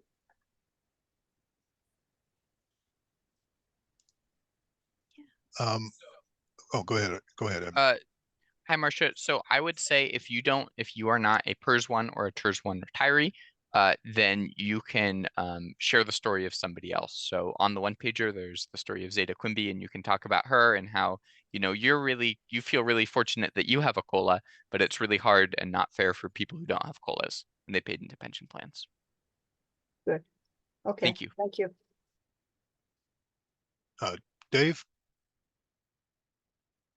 Thank you. And I was just going to ask if we've had support from the Republican caucus for our COLAs in the past. And I see somebody just posted, because I put that question in chat, that the COLAs passed unanimously in both houses the last time around, which is really nice to hear, because in my district, at least, all three of my legislators are Republicans. And sometimes that's a tough thing to get through, you know, more money for state employees and retired state employees, et cetera. So I'm happy to hear that. I did not expect to see that unanimous passage. That's a really excellent point, Dave. And I would say, you know, this is an issue that nobody wants to vote no against. That's because you all do a really great job of making your voices heard, and they know people are paying attention. So nobody votes no. Legislators don't vote no on our COLA bills. We just need to get them to the floor. Nobody will vote no. So what that means is, I think everybody except for Representative Nance, who is brand new in the legislature, has voted yes for our one-time COLA bills before. So that means say yes, say thank you to your legislators for supporting our bills in the past. So that's very important and something I forgot to mention earlier. And thank you, Nancy, for pointing that out, and to you too, Dave. Thanks. Sharon?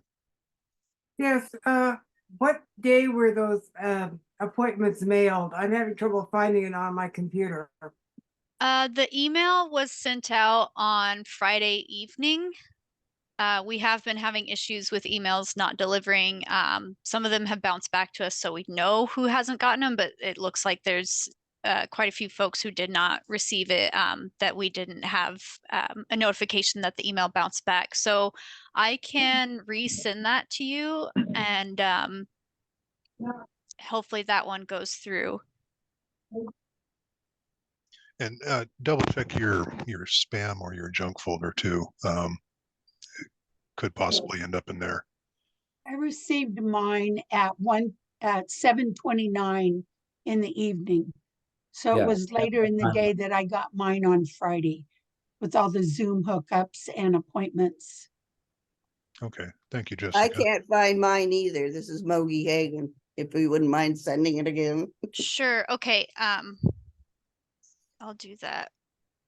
Gonna write down the names. But yeah, check your spam or your junk folders as well, just in case. And before we leave today, we'll put Alyssa's email address in the chat here. And if you don't have your info, reach out to her so she can get that info to you, and it'll be in a kind of a organized sense that she can take care of easily. Andrea. Yes, my question is, you prepared a very nice flyer on the Plan 1 COLA for retirees for the House Bill 1985. Since we're not there in person to bring these along or pass them up, is there a plan to distribute this via email to all the legislators? As one of their constituents, I posted the link in the chat, and we'll go over it again in our wrap up. And I believe everybody was also sent that in their email. Ahead of your meeting, it'd be great if you emailed that to your legislator's office, that they would have that ahead of your meeting. Okay, and I know there's a lot of people that we're not meeting with, but I guess my question is, are you going to be sending that to everybody, even those people that don't have scheduled meetings that are on the legislature? It would be good information, I think, for everybody to receive. Yeah, we'll be looking at communications to the legislature after this, but our focus is on having their constituents get them that info first.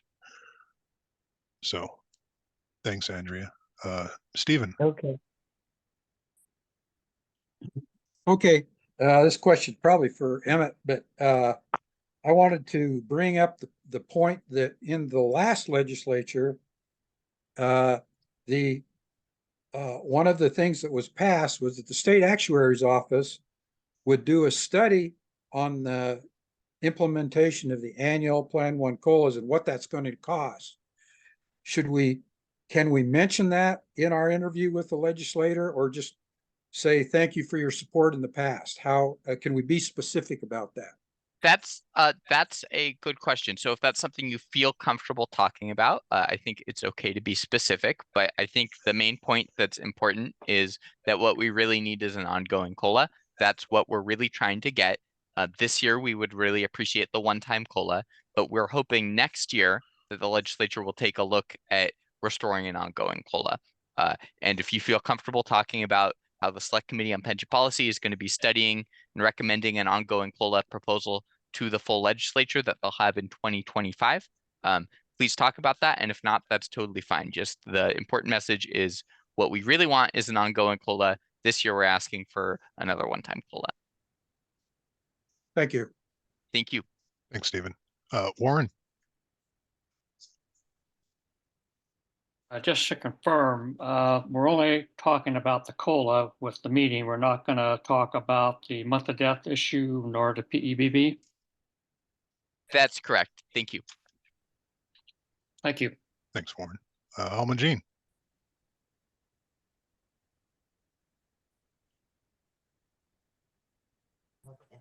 Thank you. I'm looking at my schedule and wanting to know if there is an update to our scheduled meetings with our legislators. Example, Senator Saldana has been struggling with ailment, and I noticed on the list she has not responded. Is that still that same way? Yeah, yes. So that's still the case. I did actually just get an update from Representative Santos, and I have the Zoom information. I was actually just drafting up the email to send to you all, so you have that. But for those of you who are here in Legislative District 37, you've got a meeting with Representative Santos today at 1:30, and I'm going to get that Zoom information to you all. So as of this morning, I'm still getting some things scheduled, and you all should receive updates if that applies to you.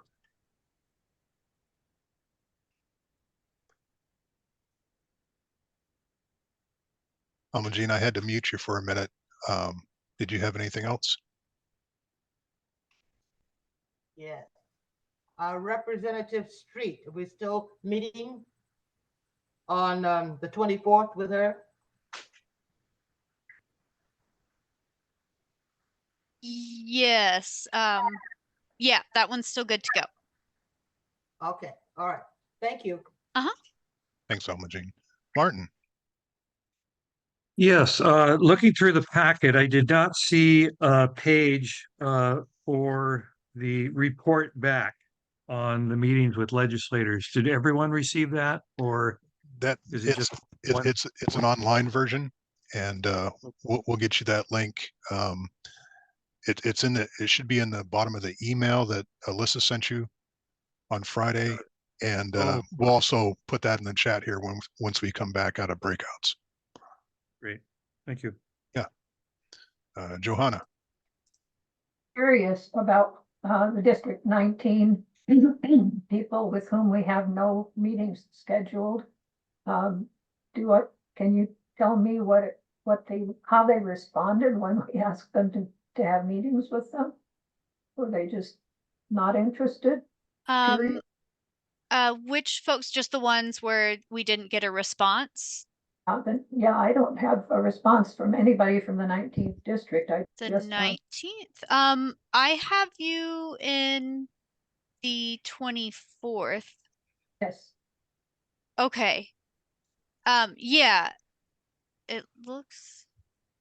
So I have all 3 meetings scheduled in the 24th. So if it says they did not respond, I never heard back from them, which is understandable. They're very busy. Some of them were able to confirm that they couldn't do it at all, and it would be noted there as unavailable. Okay. I'm not sure if that answers the question. Yes, I was wondering what kind of reception Pat made there. Thank you very much. Right. Yeah. It's just a matter of most of them. If it says they did not respond, I just didn't hear anything back. It wasn't necessary. I didn't have anyone say that they're not interested.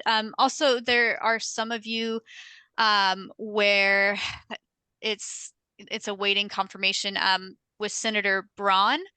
And then there was another one, Senator Patton. Those two, it's looking like most likely they'll be canceled. Senator Patton doesn't prefer virtual meetings, and Senator Braun I haven't heard back from after letting them know that it would be virtual. So just keep that in mind. I'll let you know if it does get confirmed. Thanks, Alyssa. Linda. Hi, I just wanted to know, since the unfunded liability was the basis for removing the uniform COLA, is there any update to the unfunded liability if that were to come up? I mean, it's basically eliminated from my understanding, and that might be a talking point to request a reinstatement. Emmett, do you want to address this, or? And for the best I pension apologize. fund in the nation. Could you please repeat the question, Linda? I was saying that since the unfunded liability was the basis for removing the COLA, if the unfunded liability is basically eliminated, would that be a talking point for having it reinstated via this bill and then next year's bill?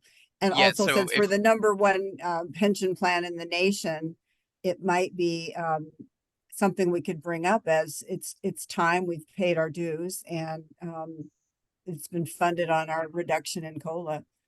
So yeah, so those of you who have, spent time studying pension funding, please feel free to talk about that. For the rest of you, I wouldn't bother. I wouldn't worry about talking about pension funding, but if that's something you're comfortable talking about, feel free. Thank you. Thanks, Linda. And Lois.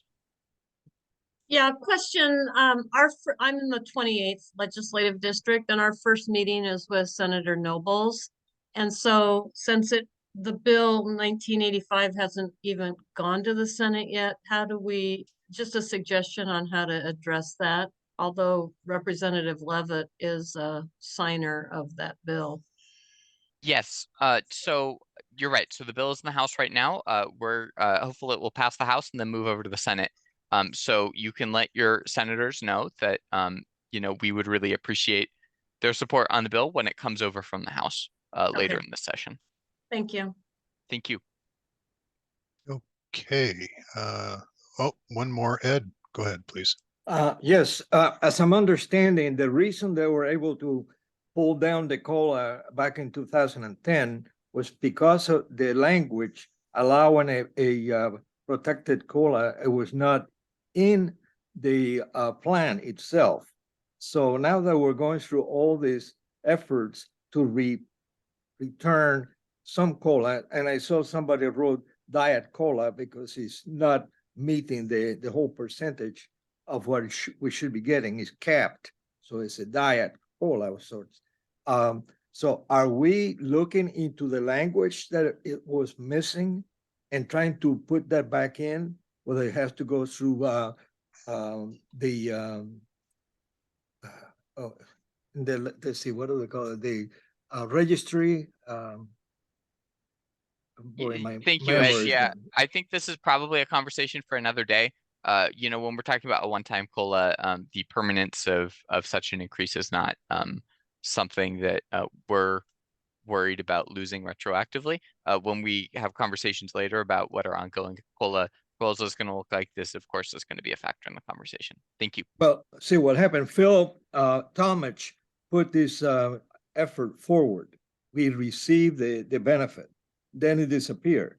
And it's not, if it's not in the RCW, we're gonna have some issues updating the plan. I understand. So- Thank you. So when we talk next session about restoring an ongoing COLA, that will be part of the conversation. This session, we are talking about primarily a one-time COLA. Thank you. Thanks, Ed. Marva? You're muted? I don't know when Johanna was talking about chapter 19, was she talking about district 19 or chapter 19? Because there are two of us here and we do have meetings with two of our legislators. One of them didn't respond. I believe she was talking about legislative district 19. Thank you, Marva. Okay, yeah, that was kind of confusing because I swear she said chapter 19. Okay, Aruna?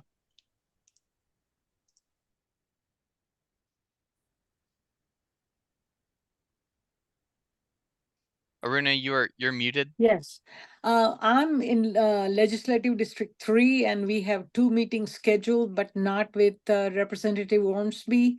Alyssa, we have not heard yet from Representative Ormsby yet. Just wanted to make sure. I will double check real quick. Yeah, I haven't had a response. Okay, thank you.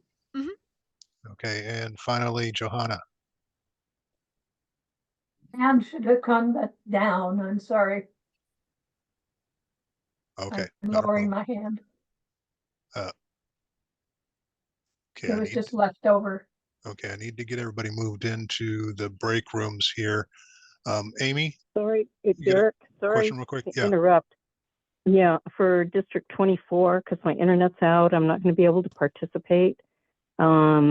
Is that all set up? Or is anything set up that wouldn't include me? Yes, there.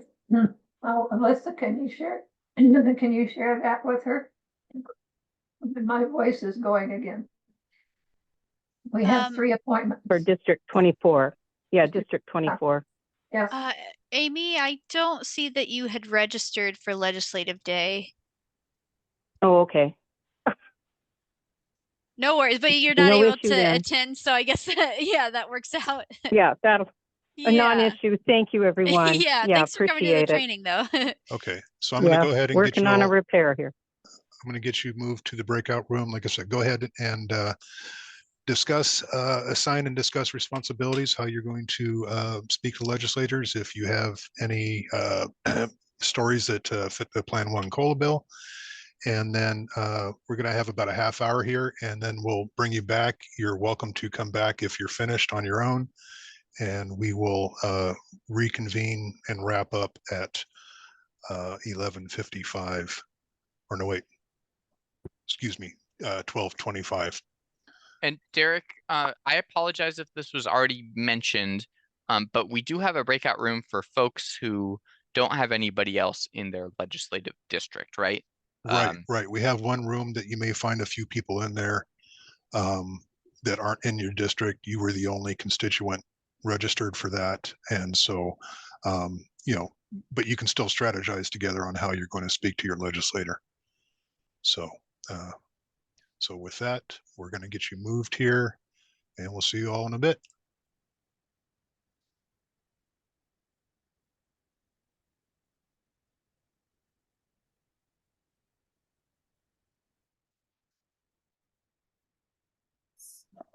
Okay, and we have a few left here that we're going to have to hand move.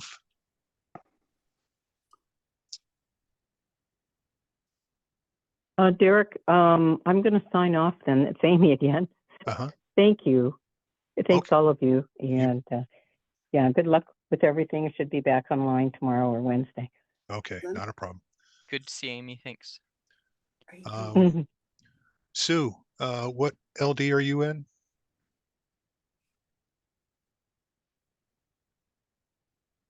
Sue is in Legislative District 4. She might be alone there.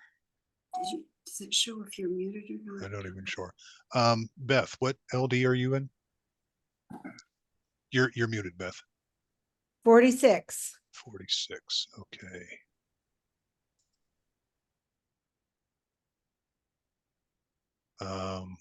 Let's see. I show a Kathy Green. Are you here, Kathy? You're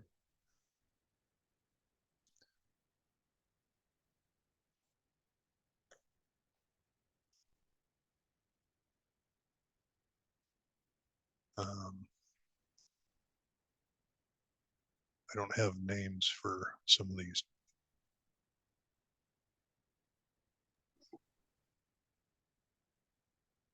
Have to speak. Who do we have? Who do we have on Linda's iPad? You're muted.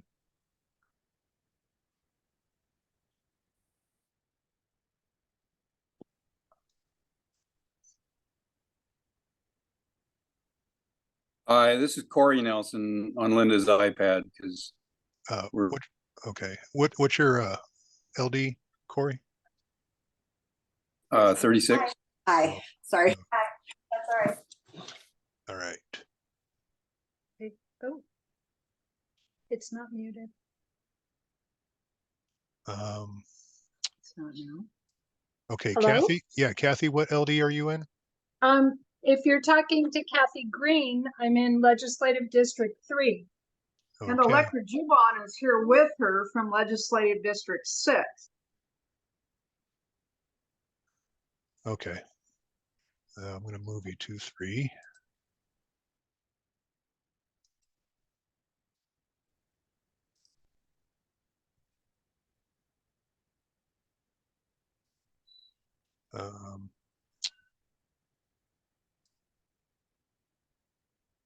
Okay.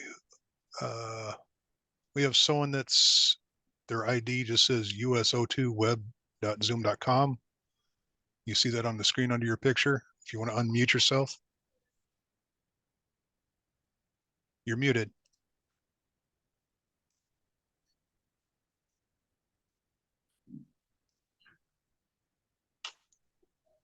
I can barely hear you.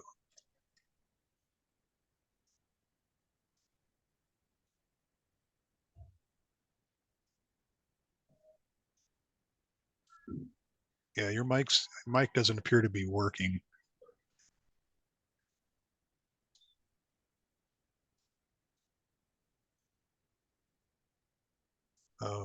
Charles, I'm not sure why yours didn't. I was in the chapter meeting or the legislative meeting, and it kicked me back out. Okay. Ledge District. Let me bring that back up and see if you're in the list now. 23, District 23. Yeah, I don't show you. Okay. When we transitioned, I went to that Ledge District. I was with Brian Lindgren, and then it bounced me back to you. Okay. Well, let's see here.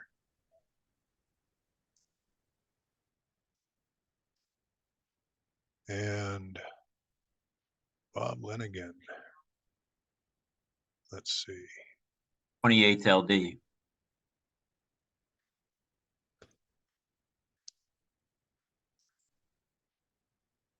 '28th. Okay, I believe you're going to be in the room with single constituents. All right.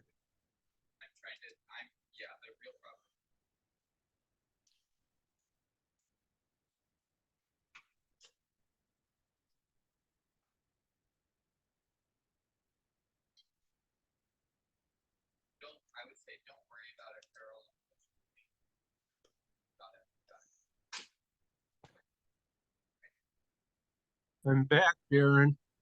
Kicked you out. Well, you put me in chapter 46. 46. Yeah, and I should be in Ledge District 23.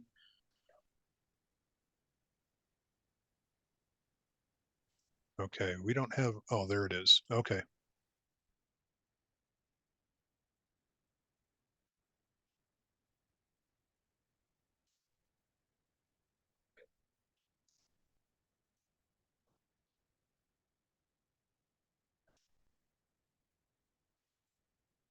And Patricia, let's see, let's get you back into your group.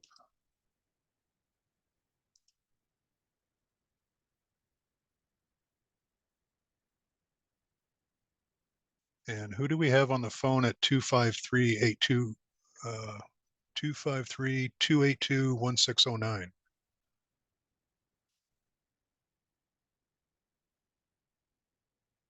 Might need to press *6 to unmute yourself.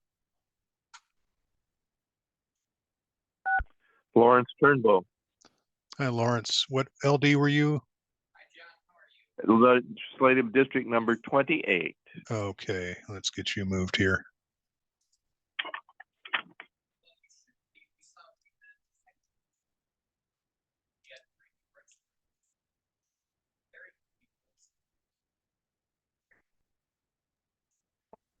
Hope not. I don't think so. I don't know.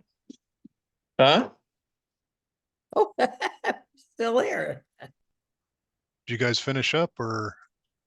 We have.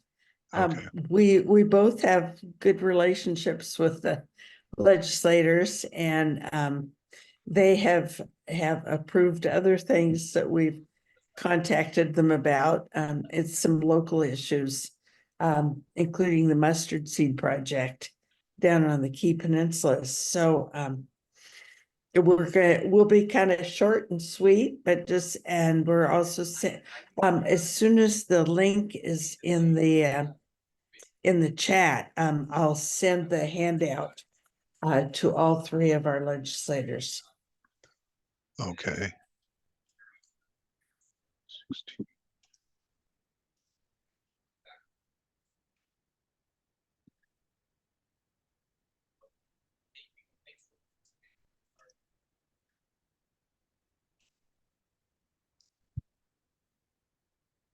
All right, I can get that dropped in for you.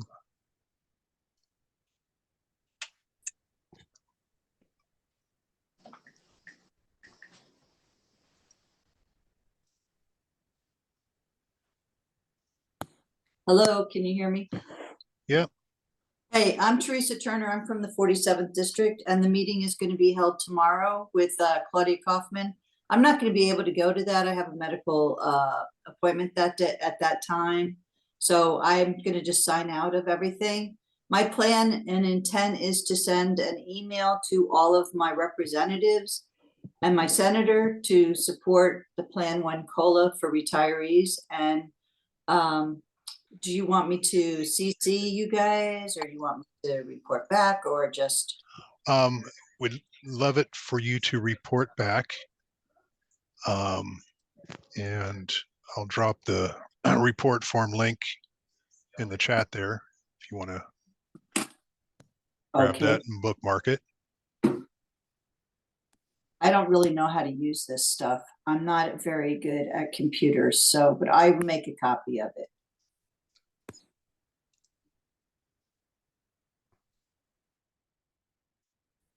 Oh, actually, I should, that's good to have that too. Thank you very much. That's very helpful. You bet, Teresa. So I need to bookmark it. Is that what I do? I just hit on the bookmark. Yeah, if you bookmark it that way, you can get to it later, or it's if you just go to our website, rpecwa.org, it's under calendar and events menu. And then going back to this, I wanted to get that handout. That's really good. That's very important. Okay, so this one I'll save to my files.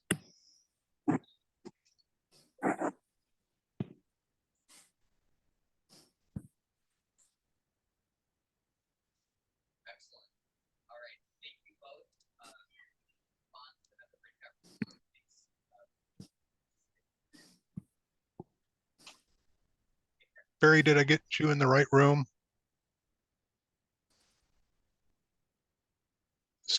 I still can't hear you. You're in the 16th LD, right?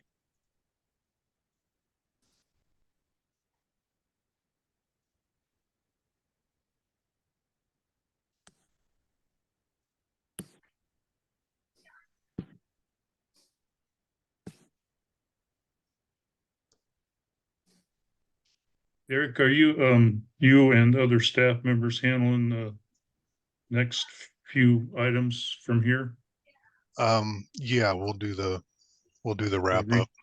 Yeah. Okay, great. I believe we still have about almost 15 minutes. Thank you. I'm signing off now. Got all my right. information. Thank you. Okay, you bet. Thanks, Teresa. Bye now.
And get 11 names on our list.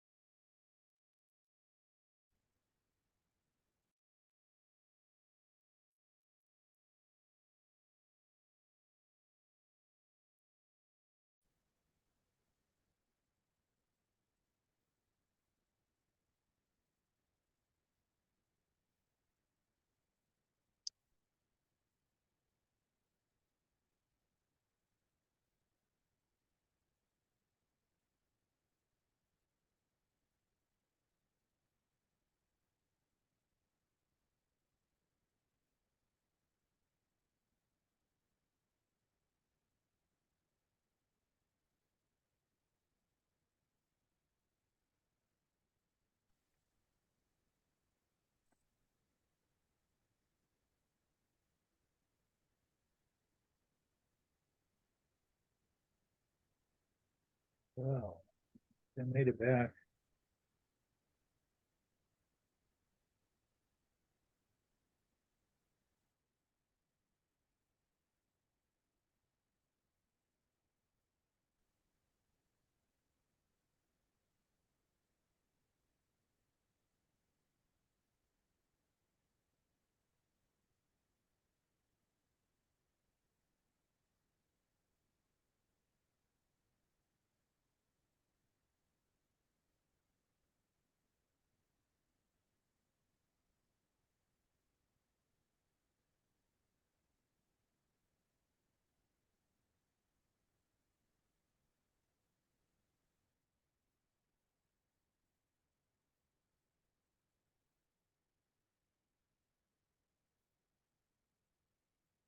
Okay.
So we're on break until 12:25, is that right?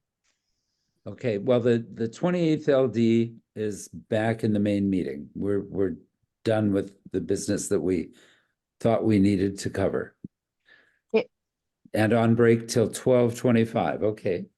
Yeah, we'll do a wrap up at 12:25 and then let everybody go. Seems like lunchtime then. Okay, I'll hide. All right.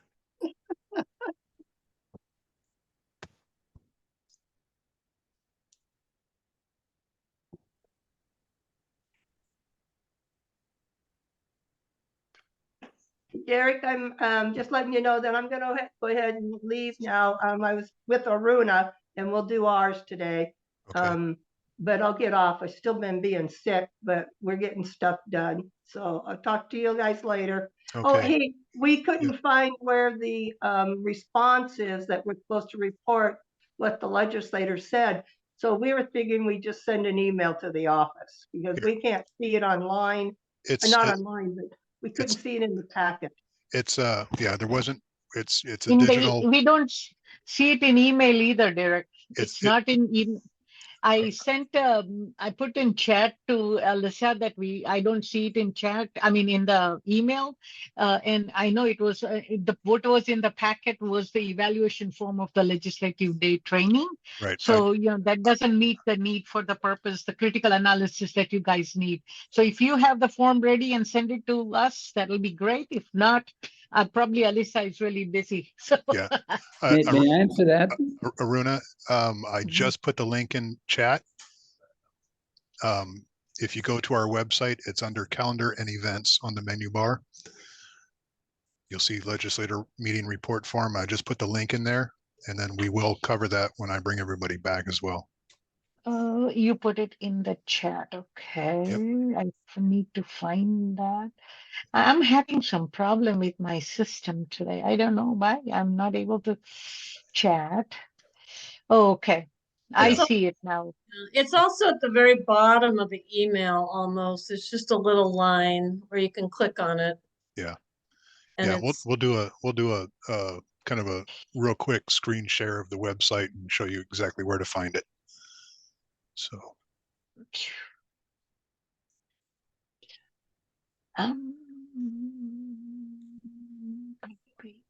So we got about 5 minutes before I bring everybody back.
Thank you, Derek. I got it.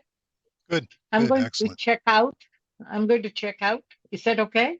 Yeah, that's fine. If you guys have what you need, go ahead. Thank We're you. just, Bye-bye. we're just gonna go back over how to get to the form and closing Oh, remarks. So thank you.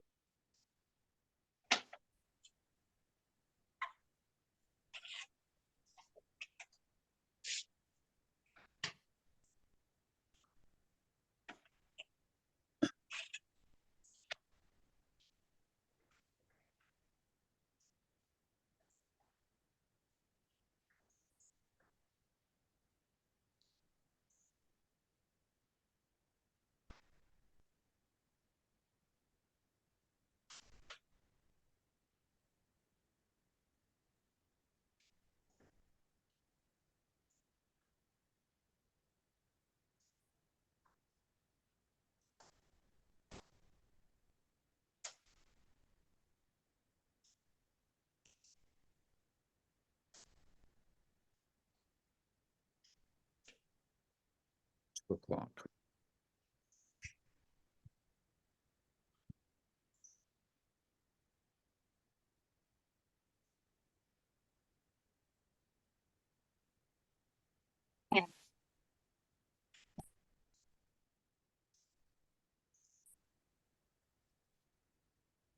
Long for me to sit.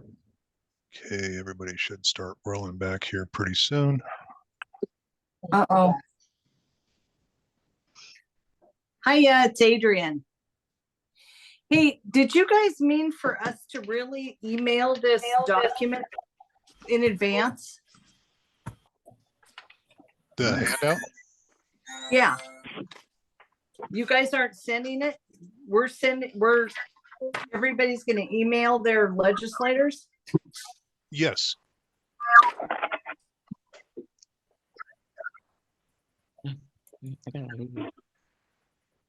Email the legislators? I mean, I think it would have been better to send it out with the invite, but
I know. On mute. So Yes. We're done. Oh, come on. Somebody's laughing. They must have heard me. Okay. That's the guy. I said That what? he's going to testify. That's wonderful. Ed is the guy I encouraged. Oh. It would be really great if everybody could mute. Oh. Okay. Now, are we coming back on? No? Okay.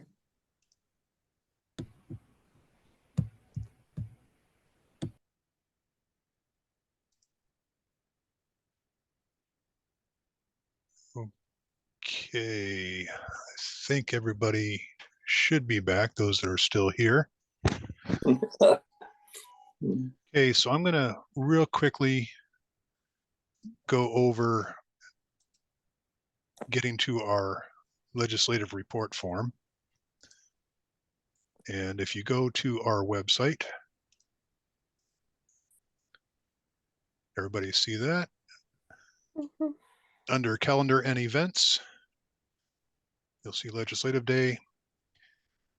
This is the page to our handout, and we have legislator meeting report form here. And it's an online form, which we ask you to fill out one for each meeting that you have. And instructions here on resubmitting after a previous submittal for additional meetings. So real simple, just let us know how the meeting went, if they were in support, and if you met with staff or the legislature or legislator themselves. And again, that's under calendar and events on the main page. It's at rpecwa.org. The handouts, if you want a digital copy of the handout, which were emailed, you can also grab one here. Just click on this picture and go up to the arrow here, and you can download that to your computer.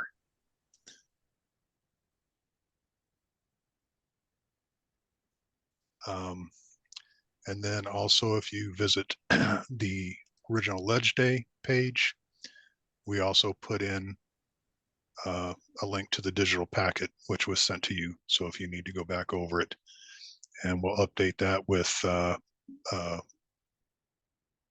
we'll try to get like Emmett's PowerPoint up there as well.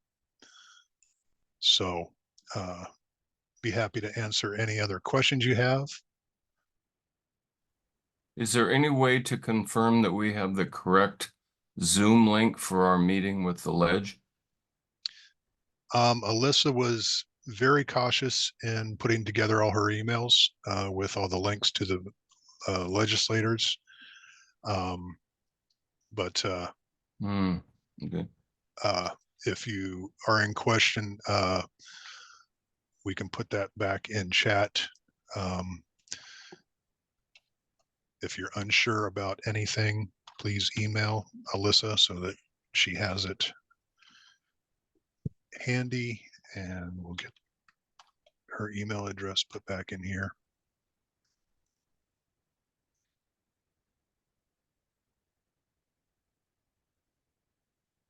the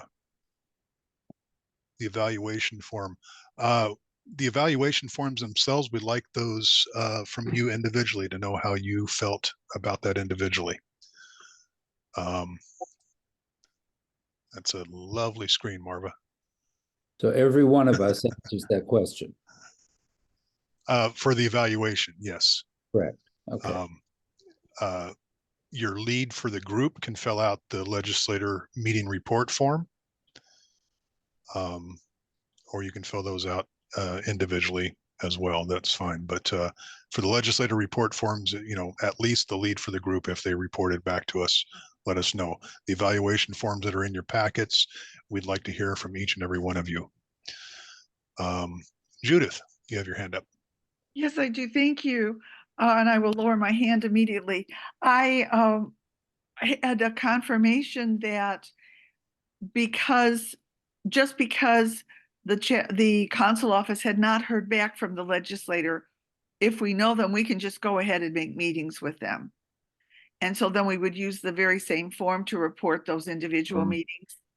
Correct. Because not only do we use that, but those forms also go to our legislative committee for review, to our PAC committee for review, you know, for our endorsements and whatnot down the road. So Can we have Alyssa's email again, please?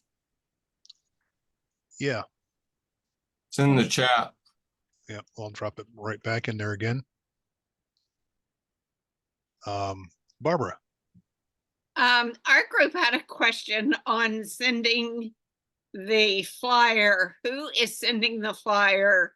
Do we do it, or are you doing it later on? It would be great if your lead or one of you can send that to the legislator. Okay. Either ahead of the meeting or as a follow-up. That would be outstanding. We've been bogged down trying to get meetings put together and everything else. So we haven't had time to send that off to them. So if you or your lead can do that, that would be outstanding. Perfect. Thank you very much. Thank you, Barbara. Marva. And you're muted. Well, I like to be silent when everybody else is there. I noticed, and I don't know if a lot of folks notice this, but some of the meetings with our legislators are on at Microsoft Team and not Zoom. And there's a link to that on the email from Alyssa. All the meetings have their links, so they should be able to use it if they got Microsoft. Yeah, some of the legislators use Teams instead. And my word of advice is when you hit that link, it's going to open up in your browser. And I would suggest when the question appears to use the browser or download the app that you just use the browser. That way you shouldn't have any issues with that. So, Claire.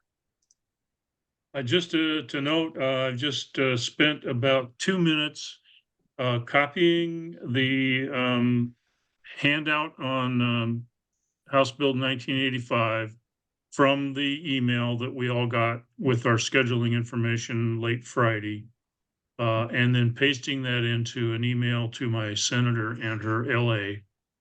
Didn't take long at all, was pretty straightforward. Okay, thank you, Claire. Evelyn. I just was wondering, we didn't have anybody from the 49th.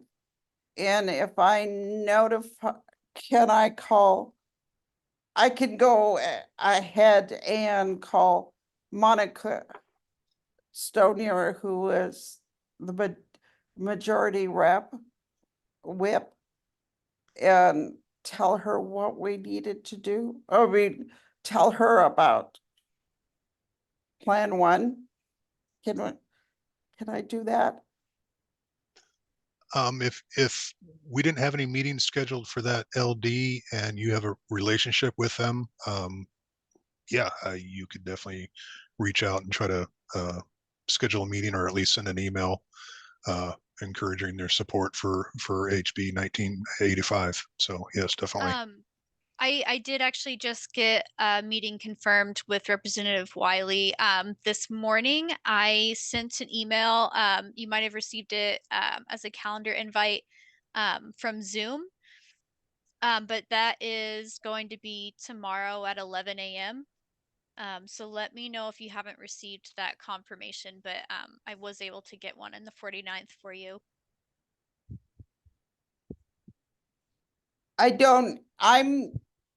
I'm a representative. I'm in the 17th, but she was a Oh, part. I understand. Okay. Okay, Carol. Thank you. In the past, when I've tried to meet with Representative Barkus, I've only ever gotten his legislative aide, who's been very kind and thoughtful. And I wondered, can you tell me the legislative aide's name so I can mention that to him if I see him?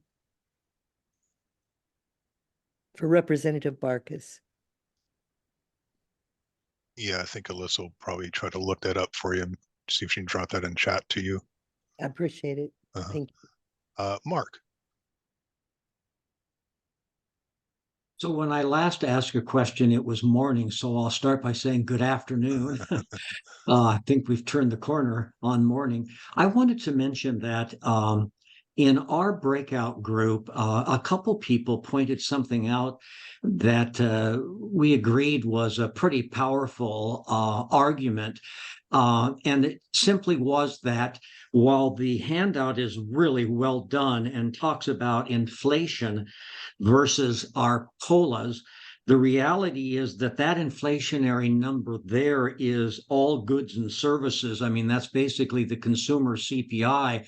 But as an example, we were able to determine that if you go back to 2000 as an example, through 2023, healthcare inflation has risen 120%, while general consumer goods and services has gone up by 80%. The point is that as older people, we carry a greater burden of out-of-pocket healthcare costs and expenses. And it might be worth noting in your discussion that not only has the CPI risen, but if you were to isolate health and medical care, it's a much bigger gap as well. So just something I thought that our group wanted to share with all of you.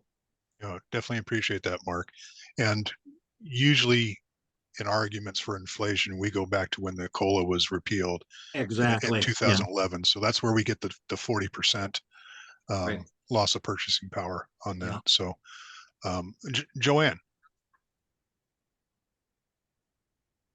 Yeah, can you repeat that inflationary number for healthcare?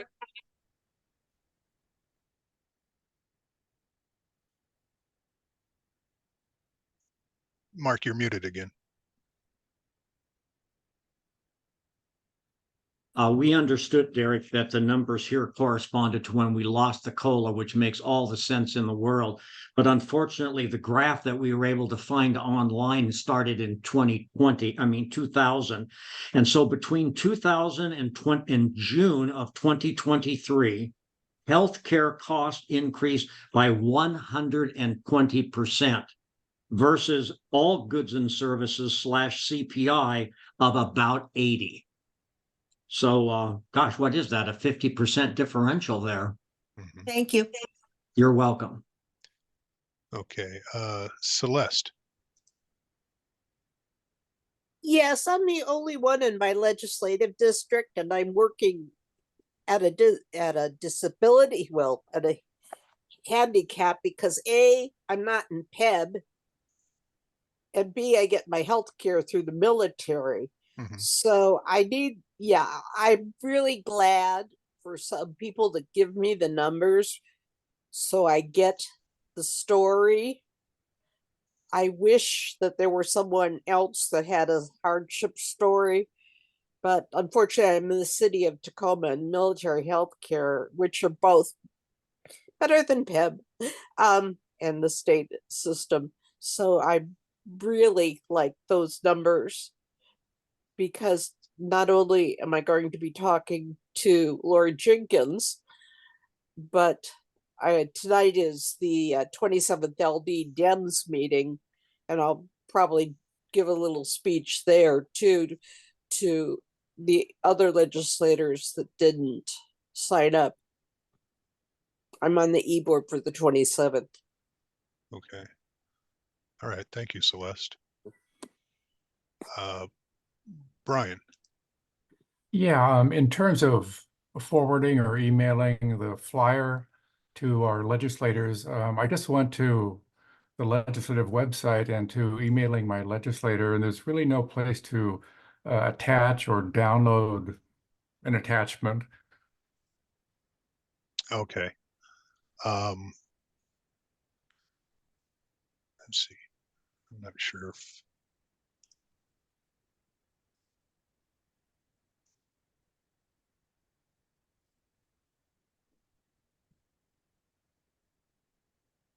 You know, Hi there. in the packet, you have information about legislators and their LAs. They've got phone numbers. You've got the whole legislative list in the packet for this meeting. That was the mailed packet with emails and phone numbers and LA's names and what committees they're on and all that kind of stuff. I just posted a link in the chat that is a list to a web page that has every legislator's email address on there. You can email them from the URL linking to their email on there and attach attachments to the email. Thank you, Emmett, for finding that for me so quickly. You're welcome. Claude. Yes, I just wanted to let Mark know that Gwen and myself on the healthcare as a human rights. She is a representative for RPEC, but I'm on the steering committee and I was co-chair. And we're working on Medicare, working on the traditional Medicare, not at Medicare Advantage, because Medicare Advantage is why the cost is going up and up and up. What has happened with Medicare Advantage is that it has gone to Wall Street. And I call them pimps, but these lobbyists and so forth, and these insurance companies are pocketing over $140 billion a year through Medicare Advantage. And we're working on traditional Medicare to bring the cost down. And in order to bring your prescription drugs and your health care down, where we can afford to pay for these things. So I just wanted to throw that out to Mark real quick. Great. Thank you, Claude. Thank you. That's definitely some work we have to do on the federal level. Okay, not seeing any more hands. I think I will turn this over to Claire for any closing remarks.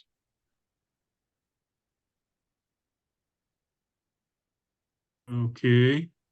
I just hope you all have wonderful meetings with your legislators, that that you get a chance to remind them how appreciative we are of one-time COLAs that we've received in the past, and how hopeful we are that with a little work with the Select Committee on Pension Policy, that next year at this time, we'll be talking about a bill to reinstate a permanent COLA. But in the meantime, we've experienced much higher inflation in recent years than had been typical for quite a while through the 2000s. And we really need a little help for our retirees who do not get a COLA except by legislative action to get them through this year.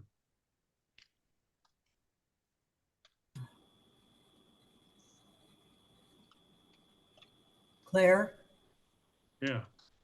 can you please verify again how we are connected to our meetings with our legislators? Mine's at 1:30. Did you get an email on Friday evening with the schedule for your meetings? I got the schedule for the meetings. Is that okay? In the email that I got, well, anyway, Skip on it. the schedule or the names of the attendees are at the bottom of the first page, but on the second page are the meetings themselves. Okay. And with the Zoom link or the Teams link, in my case, the one meeting had been scheduled but not yet set up with a link. And so this morning I got an email with the Teams link for that second meeting. Okay, So have you been able to find that information in that email? I'm looking right now at the original email, and it, lists Drew McEwen as the person I'm meeting with, and the ID and password for that meeting. Now you're saying we got a second email? No. Well, It's on the that was bottom. because they couldn't schedule both. They didn't have the links for both of the meetings when they first mailed this out on Friday. In your case, I hope you got the complete information. And Claire and Derek, it may be of interest to others as well. On this Teams link, if we go into the Teams link for the meeting, do we need to have that passcode handy? Is a passcode required when you use the link? Typically, yeah, usually they have it so you don't need a passcode. Again, when it comes up in your browser, I would use the browser version instead of downloading the app. And usually the link has the password built into it, so you should be able to just go straight to the meeting. Usually when you see the meeting ID and the passcode, it's to when you actually have to input that, but most links have that built into it, so it should take you straight there. So I will say for the Microsoft Teams, it has the default link that you go to on the browser where you input the meeting ID. So the reason for that is because the Microsoft Teams links are about the length of the universe. So it was just gonna be easy to do the shortcut link. And that way you can just input the meeting ID and password there. Vala, you had a question? Yeah, I saw somebody else asked this too, but would it be possible to go back into the rooms for a couple minutes? Get some clarity on some things?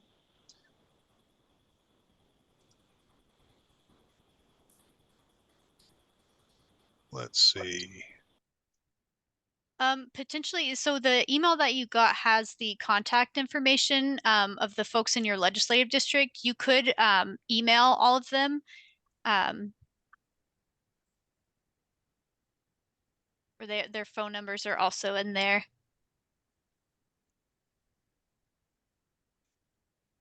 Okay.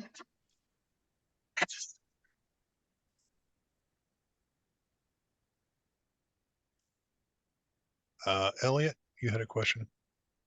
Yeah, we both are technically challenged. We don't know, we're like kindergartners. We don't know how to access the link. We're totally confused. So it's on the, we got it. We go to her email. We go to your email, is that it? Yeah, Alyssa's email. Yeah, and then you can click the link Yeah. directly. Link. Yeah. Okay, Yeah. that was way beyond me. Thank you.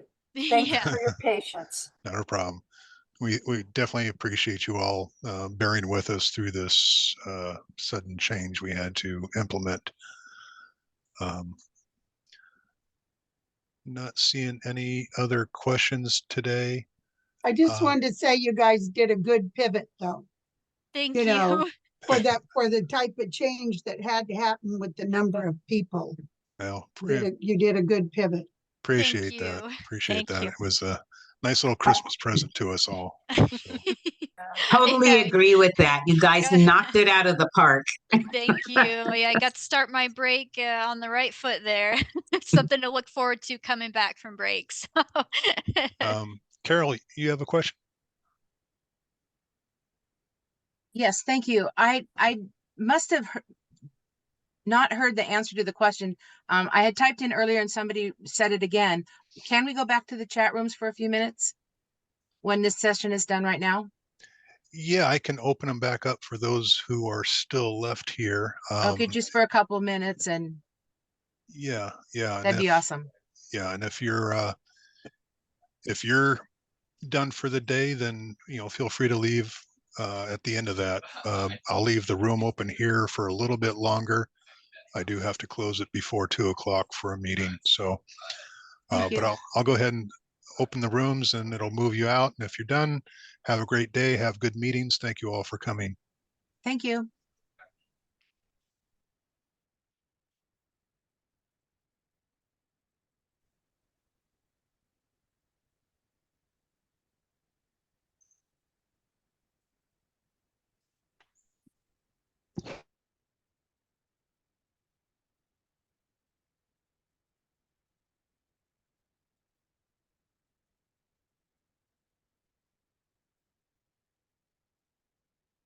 Hi, Maurice.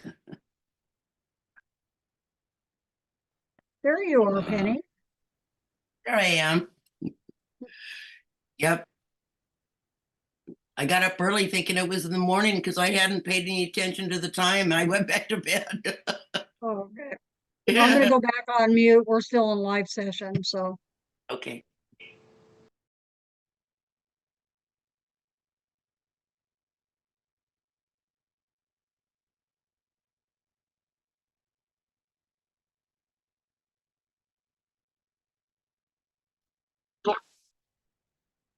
Whew.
Alyssa?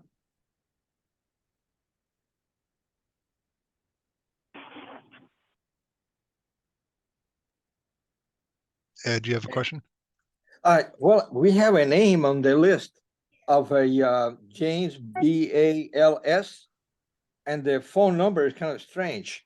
It's 120-623-5365.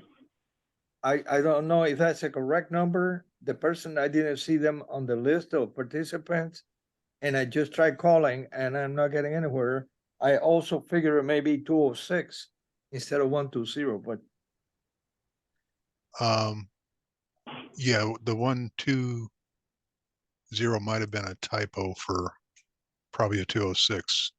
right. But I tried that and it comes up with a broken up message that is not available but didn't show up. So yeah, I they guess might not have made it. So I just proceed with your meetings. Okay. Yeah. All right. That's gonna be interesting. We have people out of state. They're gonna be in my group. I felt so lonely in that breakout room. Oh, sorry about that, Ed. Well, life happens, you know. Thanks so much for all the good work. You bet. You bet. You're welcome. Have a good meeting. Yeah. Thank you. Thank you. All right. I'm cutting out.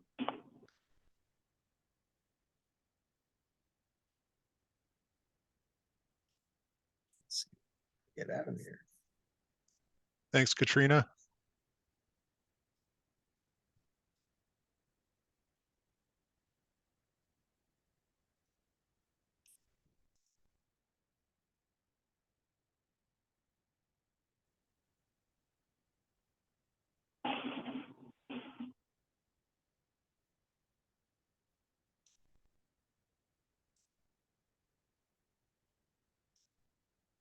Derek, do you know who the telephone number people are? No, I don't. Okay. Is it time for us to go to our ledge meeting? Yeah, I think you have one coming up. Yeah, 1 o'clock. I think I'm going to go there now. Aren't we there? No, this is the training. We have to leave this training and go to the Oh, different Zoom that was in the email from this morning. Yeah, well, that's where I thought I was. Sorry. it's all right. I'm going to go ahead and close this for the day. Thank you.